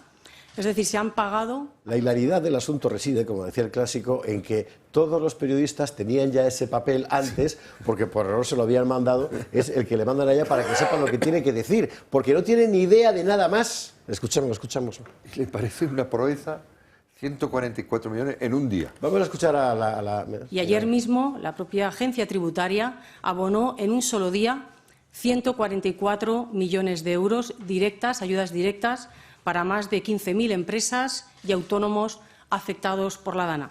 Es decir, se han pagado aproximadamente casi 3 de cada 4 de las ayudas... Bien. Bueno, o sea, de verdad, este es el nivel. Pero piensa que esta señora dijo que Felipe González había sido el primer presidente de gobierno. Bueno, oiga, mire, estos son los que nos mandan. Democracia. Y luego hay una catástrofe y sacan del retiro a un general, que es una persona de excelentes cualidades, por supuesto, para que haga un trabajo que en puridad no le correspondería a él hacer, porque el Estado estuvo un día para esto. Y no hace mucho tiempo, ¿eh? O sea, no hablo de la época de Franco, que también, con perdón. ¿O de Felipe? Que envió a la riada de Bilbao al ejército en 2 horas. Sí, pues lo tenía en Burgos, por culpa del PNV, pero lo que tardó el ejército... Pues, es que funcionaba así. El nombramiento de este general es una confesión de impotencia absoluta, ¿no? Sí, la clase política española es inútil. Solo sirve para aclamarse a sí misma. Y el mejor ejemplo posible es lo del Congreso del PSOE de este fin de semana. Como son las 23:10, querida Raquel, vamos a hacer la pausa de la publi ahora, porque así podemos hablar luego a calzón quitado, metafóricamente hablando, no como Ábalos, del Congreso del PSOE y demás cosas. Así que publi, y a la vuelta hablamos de este asunto. Antes les recuerdo que este sábado, creo que tenemos el cartelito, ¿verdad?, de la manifestación del sábado, organizado por un montón de asociaciones sin partido político alguno. Y ahí está el Protocolo Santa Pola, Héroes de Cavite, Vanguardia Española, yo qué sé, de todo, en la Puerta del Sol a las 12. Y hablar un servidor. Hablamos más gente, pero yo se lo digo por la parte que a mí me toca. No tenemos, luego sacamos el cartelito, que es muy bonito además, con la gente barriendo. De verdad, algo se ha roto en España estos días. Y a lo mejor no ha sido malo, ¿sabe usted? A lo mejor no ha sido malo. El 6 de diciembre a las 12 en la Puerta del Sol. Allí les esperamos. Los que salen ahí no son los que van a hablar, son los que van a recibir. Venga, hasta ahora mismo. 23:15, 22:15 de Canarias. Vamos, la cuestión es muy importante lo que pasó este fin de semana en el Congreso del PSOE. No por el PSOE, no para nuestra vida pública convencional, sino por el síntoma de que hemos entrado en una fase nueva. O sea, tenemos ya la consagración de un César. De verdad que esto es muy importante. Citaba yo al principio el análisis que hace Antonio Elorza hoy en The Objective, que es muy fino, porque lo que recupera son categorías clásicas de la ciencia política, empezando por la de autocracia, para empezar a aplicarlas a una situación que en principio no debería ser así. Pero España se está convirtiendo muy progresivamente en eso, en un país bajo el mando omnímodo de un César. Informe Gutiérrez. Pedro Sánchez está enganchado al poder y no renunciará a él por ningún motivo. Su ascenso, pactando con el separatismo vasco y catalán, da fe de ello. No hay líneas rojas para alcanzarlo, tampoco para mantenerlo. Sánchez ha tratado de doblegar a todos los contrapoderes del Estado para que nada ni nadie se oponga a sus designios, para que no haya obstáculos a su autocracia. La justicia es el gran escollo en el camino de Sánchez, por ello el presidente ha tratado de controlarla e incluso de revertir sus decisiones. El PSOE se ha hecho con el Consejo General del Poder Judicial en virtud del pacto con el PP, idem con el Tribunal Constitucional, que se atreve a enmendarle la plana al propio Tribunal Supremo. Además, la Fiscalía General del Estado ya no existe porque se ha convertido en la Fiscalía General del Gobierno, al ser capaz García Ortiz de cometer delitos para atacar al adversario político. La abogacía del Estado tampoco se libra de este sometimiento. Lo mismo ha hecho con todas y cada una de las instituciones del Estado. Todas, excepto el Senado, han sido asaltadas poniendo al frente a los afines al presidente. En el sanchismo no cabe un ente que no trabaje por y para el César. El objetivo de esta patada a la neutralidad del Estado es la perpetuación en el poder. El Estado soy yo, debe pensar Sánchez. 3 años y los que vienen después de esos 3 años. Sin embargo, no lo tiene fácil por su debilidad parlamentaria, que le ha valido ya muchas derrotas. Siempre tiene que ceder al chantaje separatista si desea sacar sus medidas adelante. Lo justifica en que hay que formar esta mayoría para frenar a la peligrosa derecha y ultraderecha. El blanqueamiento a sus socios es total. Unos socios que solo miran su propio interés y que por ello pasan por alto la corrupción que cerca al gobierno. El César se ve a sí mismo por encima de todos y de todo, y se cree omnipotente, y por ello pasa por encima de las instituciones y de la ley hasta el punto de caer en la corrupción más profunda, como muestran el caso Koldo y el caso Begoña. Los correligionarios socialistas incluso la ven con buenos ojos siempre que gobiernen ellos. Lo vimos en el Congreso Federal del partido con el baño de masas de la esposa de Sánchez y con la ovación a los condenados por el caso ERE de Andalucía. Gracias, Pepe Griñán. Gracias, Manolo Chávez. Gracias, Magdalena. Este endiosamiento de los líderes recuerda a Corea del Norte. En Granada, durante las Cruces de Mayo, incluso le pusieron un altar con el fin de visibilizar el calvario del presidente durante sus días de reflexión cuando comenzó su mujer a sufrir las consecuencias de sus acciones. Además, la disidencia dentro del partido o la simple opinión diferente no tiene cabida. La fulminación de Juan Lobato lo hace evidente. La maquinaria mafiosa socialista está perfectamente engrasada, todos a una. Además, el Ejecutivo moviliza su poderío para aplastar a aquellos que no aplaudan su corrupción. Véase el caso del novio de Ayuso y el fiscal general, o la ofensiva contra el juez Peinado, que investiga a la mujer del César. En todo ello, Sánchez cuenta con el trato amable de la mayoría de medios de comunicación, previo riego de millones de euros procedentes del erario público. La televisión pública es simplemente su altavoz. La disidencia mediática es fango y bulos. Sánchez tiene claro que salvaguardar su imagen es clave. Por esa razón, también trata de evitar desgastarse cuando es su responsabilidad. Lo vimos en la Dana cuando decidió no intervenir y dejar solo a Amazon, o en la pandemia con aquello de la cogobernanza para que los problemas recayeran sobre las comunidades autónomas y él lavarse las manos. Este es Sánchez, el César capaz de todo que no dejará el poder bajo ningún concepto. No parece que vaya a surgir un bruto entre las filas socialistas que traiciona al César y ponga fin a su autocracia para volver a la democracia. Hombre, esto de bruto no lo habíamos hablado antes de hacer el vídeo, pero bueno, metafóricamente, ¿vale? Sí, no, en fin. Pero que no quiere decir bruto en el sentido de bestia, ¿eh? No, es un personaje histórico, sí. No lo digo por... Bueno, aquí el que mejor conoce el PSOE por dentro es Enrique, o sea que aquí la cuestión es esto cómo ha sido posible. A mí me da la impresión de que hay mucha gente, por cierto, que está ahora con la cosa del PSOE siempre ha sido así. O sea, no es verdad. Hombre, por Dios. El PSOE siempre ha sido de izquierdas, desde mi punto de vista siempre ha estado equivocado, pero esto es nuevo enteramente, ¿eh? O sea, esto es otra cosa distinta. Es otra cosa, hombre. Ha habido un momento, que seguramente es a partir de Zapatero, cuando el PSOE empieza a convertirse, yo he dicho que era una secta destructiva, pues es una metáfora que puede cambiarse, o una figura que puede cambiarse por cualquier otra. El hecho es que solo es un partido, ¿no? Y el mejor ejemplo es lo que hemos contado antes de la señora de izquierda socialista, que trata de actuar como si estuviera en un congreso convencional de un partido y dice, ya sabemos que estás aquí, ¡hala, fuera! No, y la dejan con la palabra en la boca. O sea, el PSOE se ha convertido en realidad en una máquina de aclamación y de reparto. Y la escena... y cosa peor, perdón. La escena de toda la dirección, el comité nuevo, con el puño cantando en pie, los esclavos sin pan, Sí, todos con arriba ropa, pobres de la tierra, en pie los esclavos sin todos pan. con ropa de marca y todos cobrando buenos sueldos del Estado. Entonces, es una cosa escandalosa. Mira, yo he estado en congresos de otros partidos, de otros países, y recuerdo con envidia una conferencia, porque allí le llaman conference, ¿no?, al congreso. La conferencia anual que hacen cada año del Partido Conservador Británico. Sí, aquello donde hubo un que atentado. fue en Manchester. Y bueno, yo llego allí, me he invitado, y veo que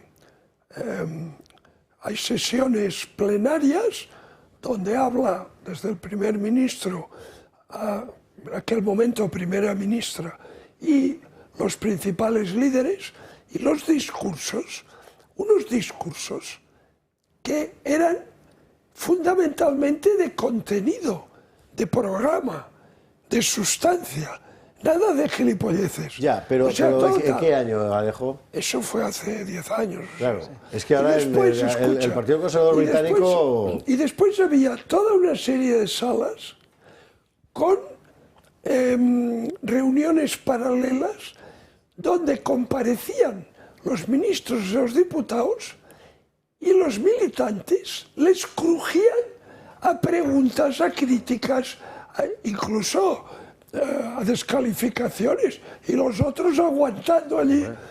Bueno, impresionante. A mí me invitaron a hablar en una de esas reuniones paralelas, había como 300 personas, y me pidieron que hablara en aquel momento de cómo estaba la situación política en España y tal. Y eso lo expliqué y tal. Oye, y una participación, un interés, una... Bueno, pero nunca un congreso del PP o del PSOE en los tiempos heroicos no ha sido así nunca. No. Pero tampoco ha sido esto. No, perdona, pero te quiero decir que Eso lo de que del no ha sido congreso así del nunca. PP es norcoreano. Sí. Es norcoreano. ¿Desde cuándo? ¿Desde cuándo? Desde Aznar. Bueno, con Aznar, con el que empieza el Congreso del PP a ser fundamentalmente un congreso de aclamación al Comité Ejecutivo, ¿no? Porque un congreso debe ser un lugar de debate. Pero eso no es así, ni en el PSOE, ni en el PP, o sea, no nos engañemos. Pero aquí hay una cosa gravísima, y igual me afecta a mí por mi, no sé, conciencia jurídica, pero que se aplauda a dos criminales. O sea, es que tiene un significado muy potente, que es decir, sí, ¿quién es leal al partido, que es tan leal que incluso cruza la línea y comete delitos, si es por una buena causa, se le premia, se le aplaude? La buena causa es el partido. Claro, la buena causa es el partido, pero que, y recuerda que pues, a los homenajes a los exetarras, que no solo los homenajeo cuando salen de la cárcel, sino que los meto en mis listas, les premio, estoy premiando el delito. Entonces, cuanto más aplauso, significa que estoy dándole las gracias por el servicio delictivo al partido, que es la causa. Y yo me niego a pensar, de verdad, a día de hoy, que el votante socialista honesto, que hay muchos, entiéndeme, esto es una élite clientelar de partidos, pero el votante socialista honesto no está de acuerdo. Es que no está de acuerdo. A mí por eso me interesaba mucho... Pero no se ve en las encuestas. Bueno, sí se ven las encuestas. Muy poco, muy poco. Claro, pero ahí por eso yo, en esta mesa el que mejor conoce la sensibilidad del votante socialista medio es Enrique, porque ha formado parte de ese mundo. Aquí entran elementos que no son, digamos, no es el análisis político objetivo o neutro, sino que tienes una biografía personal, una comunidad compartida y tal, son tus siglas, es tu gente. A mí es que me resulta muy difícil entender, habiendo conocido a la izquierda real, que comulgue con esto. Pues sí, pero esa es la realidad. Yo, que voy a adelantar un análisis que hago en efecto y que recomiendo que busquen en las páginas Salmón este fin de semana, voy diciendo un poco eso. Yo que he vivido los congresos desde Suret, no estaba allí, pero se puede decir que lo viví, hasta el congreso donde se encumbra a Zapatero.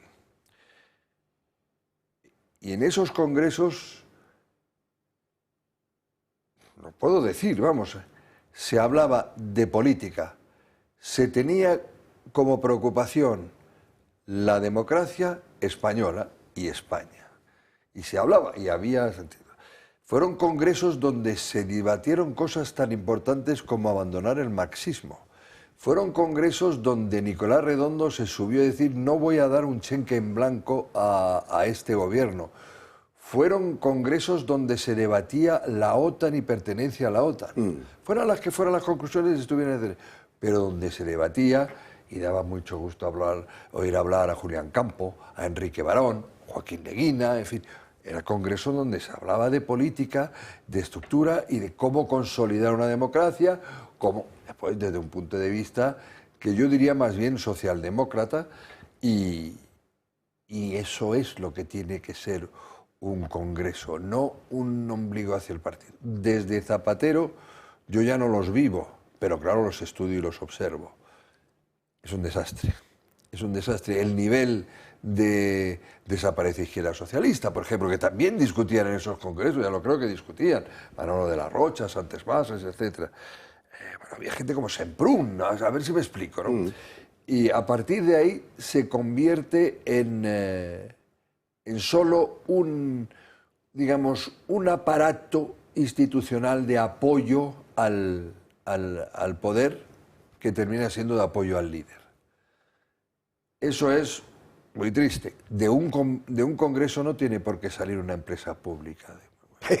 Hacíamos de no sé qué, no, tiene que salir. Vale. Oiga, ¿cómo va la igualdad en España? Pues vamos mal, pues oye, habrá que plantear la desigualdad fundacional, que es la de considerar que tienen más derechos los catalanes que los otros. Habrá que hablar de eso, habrá que hablar de la... Bueno, imposible. Y ya incluso tomándonos el pelo con la declaración esa de que la financiación va a ser singular a la vez que plural y a la vez que multilateral. Bueno, es que es una cosa... O sea, todo es enjuague para facilitar las tretas del poder. Una cosa. La segunda cosa para mí muy importante es que es el Congreso de la purga. No se da bastante importancia, a mi modo de ver, a que este Congreso es el que termina de sepultar al PSOE de la transición. Lo sepulta. Y, por ejemplo, purgando, porque es una manera, purgando a Felipe González, pero clarísimamente. Efectivamente.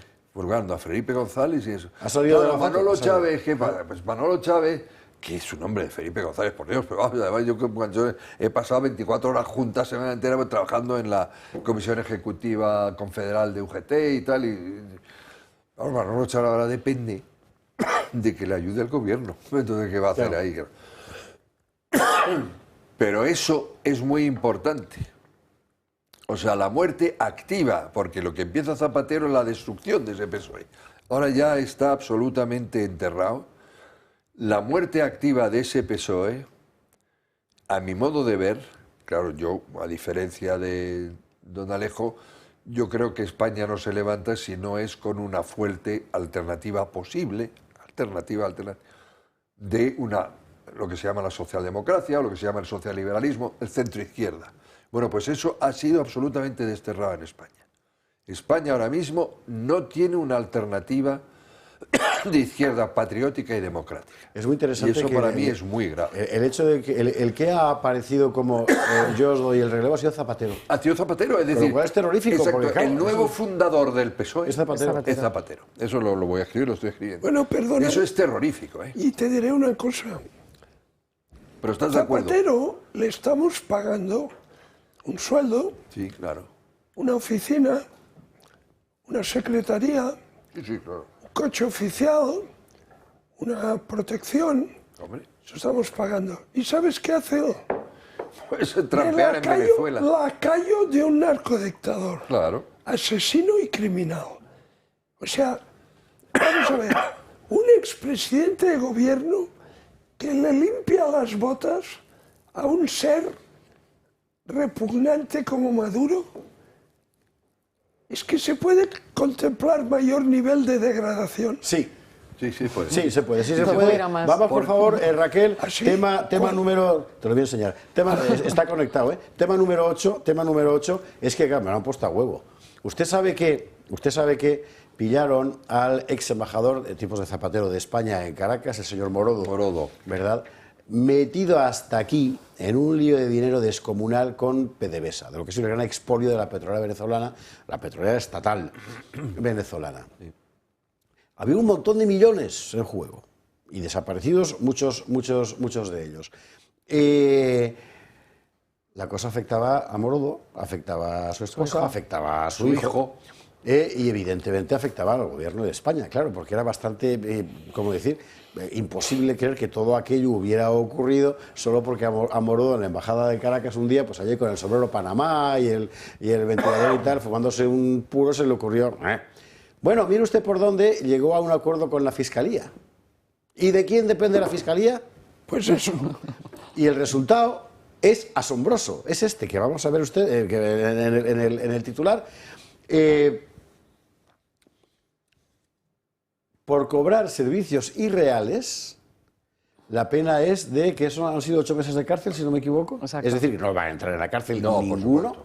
Y una multa muy moderada en comparación con la enorme cantidad del dinero defraudado. Usted ve esto y dice, la Audiencia Nacional, ¿cómo ha sido posible? Porque la Fiscalía ha llegado a ese acuerdo. Hay que suponer, esto ya lo digo yo, porque Raúl Morodo habrá dicho, bueno, vale, yo me voy a comer el marrón, pero que sea un marrón pequeñito, que ya estoy muy mayor.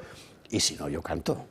Y si canto, que canto Pasperjú, como la canción esta del Pirineo. Sí, señor, ya me duele que este hombre, yo lo conocí cuando era del PSP, éramos del PSP, él fue uno, era muy afín, muy pegado a Tierno Galván, y me da mucho asco lo que se ha producido después, porque yo tengo un excelente recuerdo del PSP.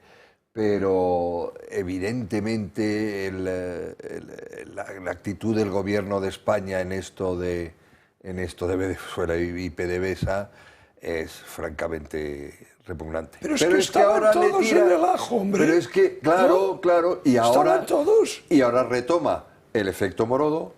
Zapatero, exactamente. Bueno, y tenemos nuevo embajador español en Caracas. Sí, señor.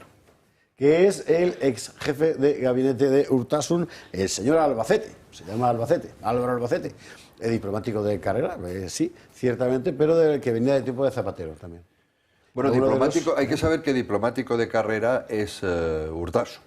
Sí, pues ciertamente. O sea, que hay un cierto aspecto corporativo. Pero es diplomático, ¿no? Es diplomático de carrera. No ha tenido cargos de embajador, no sé si ha sido alguna vez consejero de embajada. Él se ha dedicado a la política, pero es diplomático de carrera. Lo cual me hace pensar a veces que bueno, que es que hay ya esto ya no es lo que era, es que esto ya no es lo que era. La carrera ya... Hay filtros que no se aplican. Ahí sí le quería que levantara la cabeza. Un jefe de alto Estado Mayor de Podemos, no sé. Claro. Hay filtros que las sociedades inteligentes tienen que aquí parece que fallan. Algo falla. Es verdad. Ahora, ¿te fijas en la foto? O sea, sonriente, complaciente, con Maduro. Maduro es un criminal. Hombre, claro. O sea, oye, Maduro es un criminal, el presidente de Arabia Saudí también. O sea que... Ciertamente. Que eso no... ¿El qué de Arabia Saudí? El diplomático no está para eso. El rey. No hay presidente. El rey, perdona, discúlpame, claro, el rey. Entonces, vamos a ver. Es tan criminal que no hay ni presidente. Escúchame, ni presidente. El hecho que Arabia Saudita sea como sea, no exculpa... Ah, no, claro que no. Lo que pasa es que nuestros intereses son distintos en uno y otro sitio. Sí. Bueno, mire, o sea, el César, la política española está derivando en eso. Y digo la política española porque va dando la impresión de que el primer partido de la oposición no va a hacer nada enfrente. ¿Por qué? Bueno, hace una semana apenas Feijóo decía, si alguien quiere apoyarme, yo hago una moción de censura, y en el Congreso lo que ha dicho, en consonancia con el Congreso del PSOE, es que se espere y que pierdan las elecciones. Bueno, pues estamos así, y mientras tanto se va ocupando el poder. El último es el secretario de Estado de Comunicación, que es el señor Antolín, John Antolín, que es un talibán, pero un talibán vocacional. Yo no lo conozco de nada. Por cierto, el señor Albacete tampoco, y le deseo lo mejor, no tengo... Pues yo no sé si deseo lo mejor, pero bueno, Antolín es el que hace, por ejemplo, el que contesta esto a Joan Guirado. Óscar Puente es el rival de la izquierda y aparece Antolín, que era el jefe de prensa o secretario de prensa del PSOE. Es un hombre de partido, un periodista de partido. mandó un mensaje al programa de Risto Mejide, mandándole callar. Además creo que lo tenemos, ¿verdad? Vamos a ver la reacción. Venga. Dale. No tenemos... Y el mensaje decía lo siguiente, os lo leo tal cual. ¿Era necesario poner lo de los datos personales? Como comprenderéis, y ahí es donde viene lo gordo, no vais a tener a nadie del PSOE mientras de mí dependa. Y le parece terrorífico esto a Risto Mejide, porque a esta gente la verdad es que tiene la piel muy fina luego. O sea, aquí nos han sacudido por todas partes, con lo cual, Risto, macho, pues ya te voy a hablar yo de Mili, ¿sabes? En fin, pero bueno, es este personaje. Y este va a ser el nuevo secretario de Estado de Comunicación. ¿Para qué? Pues para vigilarnos a todos. Un detalle más sobre el Congreso. Es que es un detalle, es cómico ya. La otra gran avance de la socialdemócrata es que han quitado la Q. Bueno, el 99,8% de los españoles no tenemos ni idea de lo que es esa Q. Efectivamente. O sea, fíjate tú cómo se ocupan de España y de los grandes problemas españoles. Claro, eso yo lo siento, porque sigo siendo socialdemócrata y porque yo sigo estando moderadamente orgulloso de mi papel en la transición, desde la UGT, pero también desde el PSOE y con Felipe. Y estos lo han... Es que lo han destrozado y sobre todo lo han habilizado. Bueno, eso no sé si es un galicismo. Lo han envilecido. Lo han hecho vil. Lo han envilecido. Exacto, envilecido, perdona, me venía el francés. Hay una discusión semántica sobre si lo correcto es decir todo lo emputecen o todo lo imputecen, porque imputados Pero fíjate que han quitado la Q y el más. Claro. Porque el signo más quiere decir que aparte de L, G, T, B, I, Q, hay muchas más cosas. Hay muchas más cosas, ¿sí? Yo una vez vi una clasificación de opciones, digamos, o preferencias sexuales que tenía 26. 26. Estaba anticuada. 26 modalidades. Han aparecido hay más. más. Sí. No, y peor. Oye, ahora hay una categoría hay que ver que es... lo simple que soy y lo contento que estoy de serlo. Yo soy hetero, punto. Ahora hay una categoría más grave que es el transespecie. Entonces salía uno en Twitter que reclamaba su derecho a ser considerado pez. Y entonces otro le contestaba, ¿no? Y le decía, por supuesto, reconocemos tus derechos civiles como pez, pero ¿qué pasa si te meto un anzuelo por el gaznate? ¿Pescando o es un asesinato, no? Es que entrar en unos debates que... Es un pecicidio. Es un pecicidio. Es un pecicidio, en fin. Ay, Dios mío. Bueno, pues la izquierda está así. Y está muy bien traído lo de Calvet porque efectivamente la gran polémica ha sido la retirada de la Q, que significa limitar la reivindicación a los lesbianas, gays, transexuales, bisexuales y si acaso intersexuales, pero no a la doctrina queer de la autoidentificación de género permanente. Bueno, y se ha liado una que es justo lo que la gente en Valencia estaba esperando. ¿Sabe usted? Que el Congreso del PSOE, o sea, así está en la cabeza. Este ha sido el gran debate. Exacto. Bueno, vamos a ir enseguida, nos queda una pausa para la publicidad, a la cuestión de la corrupción. Gran novedad de la noche, atención, el juez le han mandado ya todas las cuentas corrientes de Begoña Gómez. Y sabemos todo el dinero que han encontrado en las cuentas. 40 euros. 40 euros. Y no sé cuántos son un montón. 40 euros, míralo. El juez solo encuentra 40 euros en el primer análisis de las cuentas de Begoña Gómez. Había cuentas con 15 céntimos. Pero esto es que ha habido un vaciado previo, ¿no? No lo sé. Te eres mal pensado de la fachosfera. ¿no? Habrá pedido el historial, no lo que tiene a día de hoy, digo yo. Hasta ahí no sabemos, pero para que vea usted cómo está la cosa. Bueno, paso para la publi y a la vuelta. A ver, que no sé por dónde vamos a tirar, porque hay línea Begoña, línea Ábalos, línea Aldama. Está complicado el asunto de la corrupción, pero bueno, algo se nos ocurre. Línea fiscal general, que para mí es la peor. Yo creo que estamos todos de acuerdo en que desde el punto de vista de la relevancia institucional, lo que pudre al Estado es lo de fiscal. Sí, por supuesto. Así que si os parece, pues vamos a lo de fiscal, que en realidad está conectado con todo lo demás. Publi y a la vuelta lo vemos. ¿Y ahora? 23, 46, 22, 46 en Canarias, recta final del Gato al Agua, que dedicamos inevitablemente a la cuestión de la corrupción. Hoy ha ocurrido en el Senado una cosa simpática. Vamos, simpática por encontrarle alguna gracia a la situación que estamos viviendo, ¿verdad? Con esto Valle Inclán habría hecho novelas. Nosotros hacemos memes, es lo que tiene la posmodernidad. Lo que ha pasado ha sido esto. Señor Bolaños y señorías, ¿Está la mujer del presidente imputada? Sí. ¿Está el hermano del presidente imputado? Sí. ¿Está el todopoderoso número 2 imputado? Sí. ¿Está el fiscal general del Estado imputado? Sí. ¿Pueden estar imputados ministros cercanos a la filtración con cianuro? Sí. ¿Hay 6 altos cargos del Ministerio de Fomento imputados? Sí. ¿Hay hasta 10 ministerios con problemas judiciales? Sí. Señor Bolaños, esto no son bulos, esto es corrupción por aplastamiento.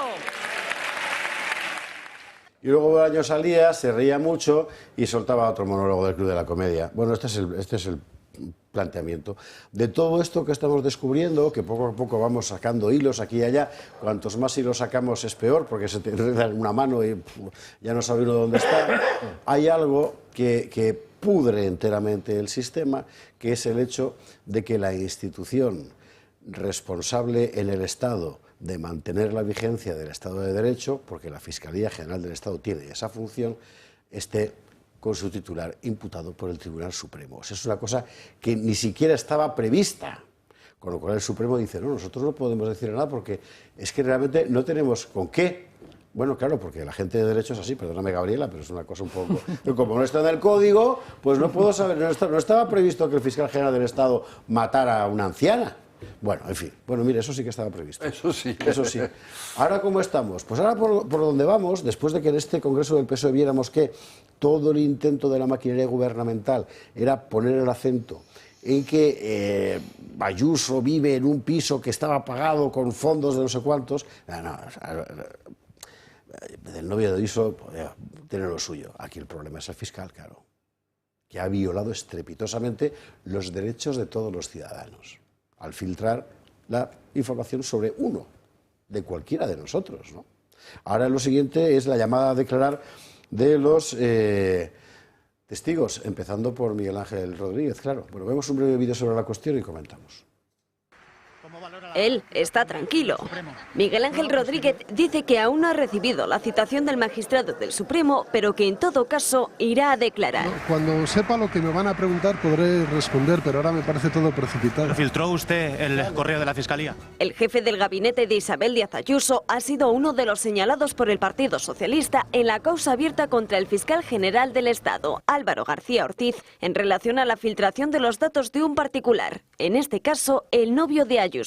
En Moncloa celebran su citación como una victoria. Que vaya a declarar y que sobre todo colabore con la justicia y que cuente la verdad, que es lo que creo que le corresponde a cualquier persona que tiene que ir a declarar. Aunque lo cierto es que en el PP reina la calma. Los llama a declarar en calidad de testigos y el fiscal general del Estado está imputado por un delito de revelación de secretos. Rodríguez deberá comparecer como testigo en el Supremo el próximo 8 de enero a partir de las 10 de la mañana. Ese día y el siguiente también van a comparecer 8 de los periodistas que publicaron la información sobre el acuerdo alcanzado entre la Fiscalía y el empresario Alberto González Amador. Su citación responde a la petición de la Abogacía del Estado que hace el propio García Ortiz, también la fiscal jefe de Madrid y ambos, por cierto, imputados porque consideran que fue Miguel Ángel Rodríguez el artífice de la filtración de los datos fiscales de la pareja de Ayuso a la prensa. El juez también ha pedido la declaración como testigo del fiscal Salvador Viada el próximo día 10 de diciembre, tras haber asegurado que vio al propio García Ortiz junto a su número 2 en la Fiscalía revisando un teléfono móvil el mismo día del registro.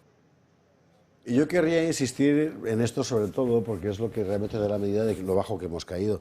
De que un ministro meta la mano en la caja ha pasado toda la vida. Que alrededor de ese ministro florezcan tales o cuales, ¿verdad?, que ha pasado toda la vida. Que haya policías corruptos ha pasado toda la vida. Y de hecho suele ser la policía la que destapa a esos policías corruptos. Claro. Pero que el fiscal general del Estado protagonice un acto ilegal para servir al Poder Ejecutivo no ha pasado jamás en ninguna parte. Bueno, Vichinsky en la Unión Soviética y además no cometió un delito. Pero vamos a ver, no solo protagonice, por supuesto, y me ha quitado la palabra de la boca, es eso, no hay nivel de comparación. Pues son conceptos distintos. Lo que ha hecho este señor, o lo que presuntamente ha hecho, porque vale, que ha sido traicionar su función de servir al pueblo español en cosas tan sensibles como la honorabilidad y la privacidad. Es decir, este señor ha utilizado, porque él la representa, una institución del Estado para atacar a otra persona a la que él está obligado a proteger. Eso es gravísimo. Y lo único que se está discutiendo, no sé, pues hay una multa, no sé, es decir, que este señor no puede, por lo tanto, ejercer de... Eso es lo que se está discutiendo y es fundamental, es decir, igual que digamos, un pirómano no puede ejercer de jefe de bomberos, pues si quiere, pues eso. Pero este es mucho más grave porque ataca a uno de los derechos fundamentales de la población española que él tiene que defender. Que no haya dimitido hasta que se solucione eso es una mediocridad espantosa. El fiscal general del Estado, de acuerdo con la Constitución, lo nombra el gobierno. ¿Vale? Sí. Bueno, entonces, esto, digamos, es el proceso por el cual adquiere esa función, ¿no? Ese cargo. Podía ser nombrado por el Parlamento, se podían haber elegido otros caminos, pero el constituyente siguió, digamos, una pauta que existe en bastantes países, ¿no? Por ejemplo, en Estados Unidos, el fiscal general lo nombra el presidente, ¿no? John F. Kennedy nombró a su hermano Robert, ¿no? Bueno, entonces, hasta aquí bien. ¿Qué pasa? Que la Constitución no solo dice que lo nombra el gobierno, dice que él ha de ejercer su cargo de acuerdo con el principio de legalidad e independencia. Sí. Por tanto, una vez estás nombrado, tú puedes tranquilamente ejercer tu cargo sin aceptar presiones políticas. Y además no puede ser removido del cargo. Es decir, 6 años. No puede ser removido. Por tanto, aquí lo que demuestra este sujeto es que él fue llamado y se le dijo, oye, te nombramos, pero tú serás nuestro hombre en la Fiscalía. Y aceptó. ¿Os acordáis cuando Marchena tenía que ser presidente del Supremo? Y un genio del PP escribió un WhatsApp diciendo así controlaremos la sala de lo penal por la puerta de atrás. ¿Qué hizo Marchena? Renunció inmediatamente a ser presidente del Supremo, porque es un hombre cabal, Marchena. Este es un chicharelo. No, hombre, claro. Si solo hay que verle la cara de bobo que tiene. Es un indecente, hombre. Perdón, esto es importante. Chichalelo. Sí. Hay que incorporarlo al glosario o sea, entre los jalabolas de Pedrosa y el chichalelo de... Por cierto, Mendundí es más. Por cierto, no dejemos ahora mismo en esto. Él, por no dimitir, un chicharelo y un indecente. Pero tampoco se le ha planteado al gobierno en esta situación cesarlo. Por supuesto, al contrario. ¿Cómo le va a cesar si le hace el trabajo? Pero demuestra que el gobierno también ahí es indecente.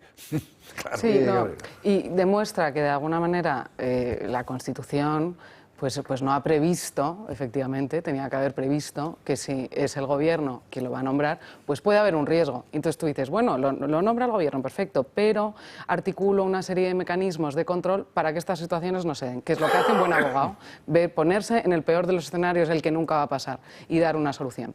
Pero lo que pasa con el fiscal general pasa con el Tribunal Constitucional, pasa con, no sé, con el Tribunal Supremo, pasa con todo. Entonces, de verdad, urge una reflexión, no hay que tener miedo a abrir el tema y el melón de la Constitución, porque es que no hay mecanismos para luchar contra lo que está pasando. Y esto no es culpa de Sánchez, esto es culpa de quien ha diseñado este sistema y Sánchez ha sabido aprovechar... Todas y cada una de las grietas. Todas y cada una de las grietas. Es que esto es lo más grande, es decir... yo creo que hay análisis, comentarios, estudios desde el 78 o incluso antes de la aprobación del texto constitucional señalando las fisuras, ¿no?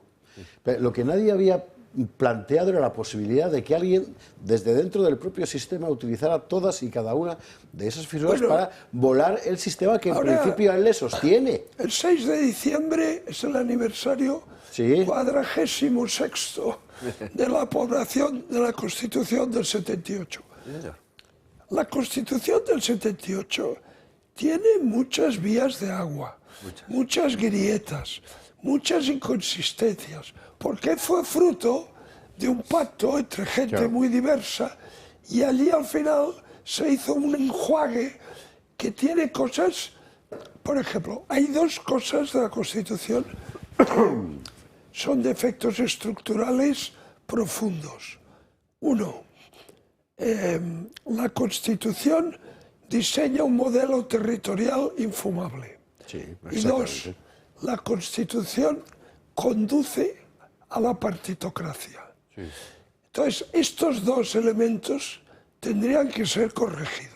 Por supuesto. Tendría que ser. Y después la Constitución tiene una perla, que es el artículo 152, que dice: el Estado podrá ceder por ley orgánica a las comunidades autónomas competencias exclusivas del Estado.